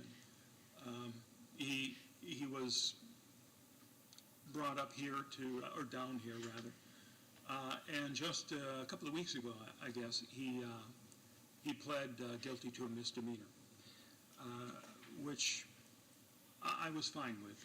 The state attorney had asked me prior to this whether I would accept that, and I said yes. I'm sure, the guy has suffered enough by going through this process. It was very scary, but I don't want to see his life getting any more difficult than that. So I did want to thank our police department, law enforcement here and in Alabama, as well as Mr. Margolis and State Attorney's Office. And that is it. Thanks. Okay, I'm sorry you had to go through that, but it's good that he was brought to justice, and you were very gracious in what you accepted. So, yes, ma'am. So we all attended a great evening event called the Crew Excellence Awards, and I felt like we were in the Oscars, and we did a sweep. Clearwater just swept all the awards. Imagine Clearwater won for Best Design and the most impact in the community, economic impact. So it was so nice to be rewarded in Tampa Bay and be surrounded with so many talented and big entities competing, and we just got all the awards. And so, again, kudos to everyone that's involved with that. This month's Market Marie was very special. I spoke to the organizer, and she said she had 37 new vendors this month, and that the ones last month ran out of inventory, and she's going to have 67 new ones next month. So obviously the park is the home that the children's park to entertain. I mean, it's coming true. And then I also want to thank Samantha and Erica from Neighborhood Services who are who are always so willing to help me in my endeavors with educating and doing outreach for human trafficking. They've been great. We're organizing another initiative, and I'm really excited and appreciative of having a department like that in our city. It really says a lot that we have a department just dedicated to neighborhoods. Thank you. Mr. Oben. I'm not going to keep it going much longer, but I wanted to wish everybody a great Thanksgiving next week, and anybody traveling for family, safe travels. There's going to be a lot of people flying and a lot of people on the road. Just be careful, and we'll see you at the next meeting. Absolutely. We will have an official report from the very well, and the Brits are back, and we had a record year in tourism last year, which I think you all saw. And of course, Clearwater Beach is number one. Well, Clearwater is number one in bed tax. So, and the city manager and I have made it perfectly clear to the new executive director, who's a good guy in this area, that we are tired of being the poor stepchild when it comes to St. Petersburg with advertising and promotion, and I think that's going to change. In fact, I might even bring up that it should be called Clearwater St. Pete instead of St. Pete Clearwater. I agree. But anyway, great prayer breakfast this morning. It was really good, and I really want to thank Dan Slaughter for all his hard work and on that committee and all he does for that every year to make it a success. Thank you very much. Terrific work. Grandson's kindergarten class, which was a challenge, trying to explain what a city and a mayor does, but my granddaughter's 5th grade class was much better, and I enjoyed that, so that was a good opportunity. Good meeting tonight. Again, safe, as people have said, safe travels. Have a great Thanksgiving with your family, and we will see you in December.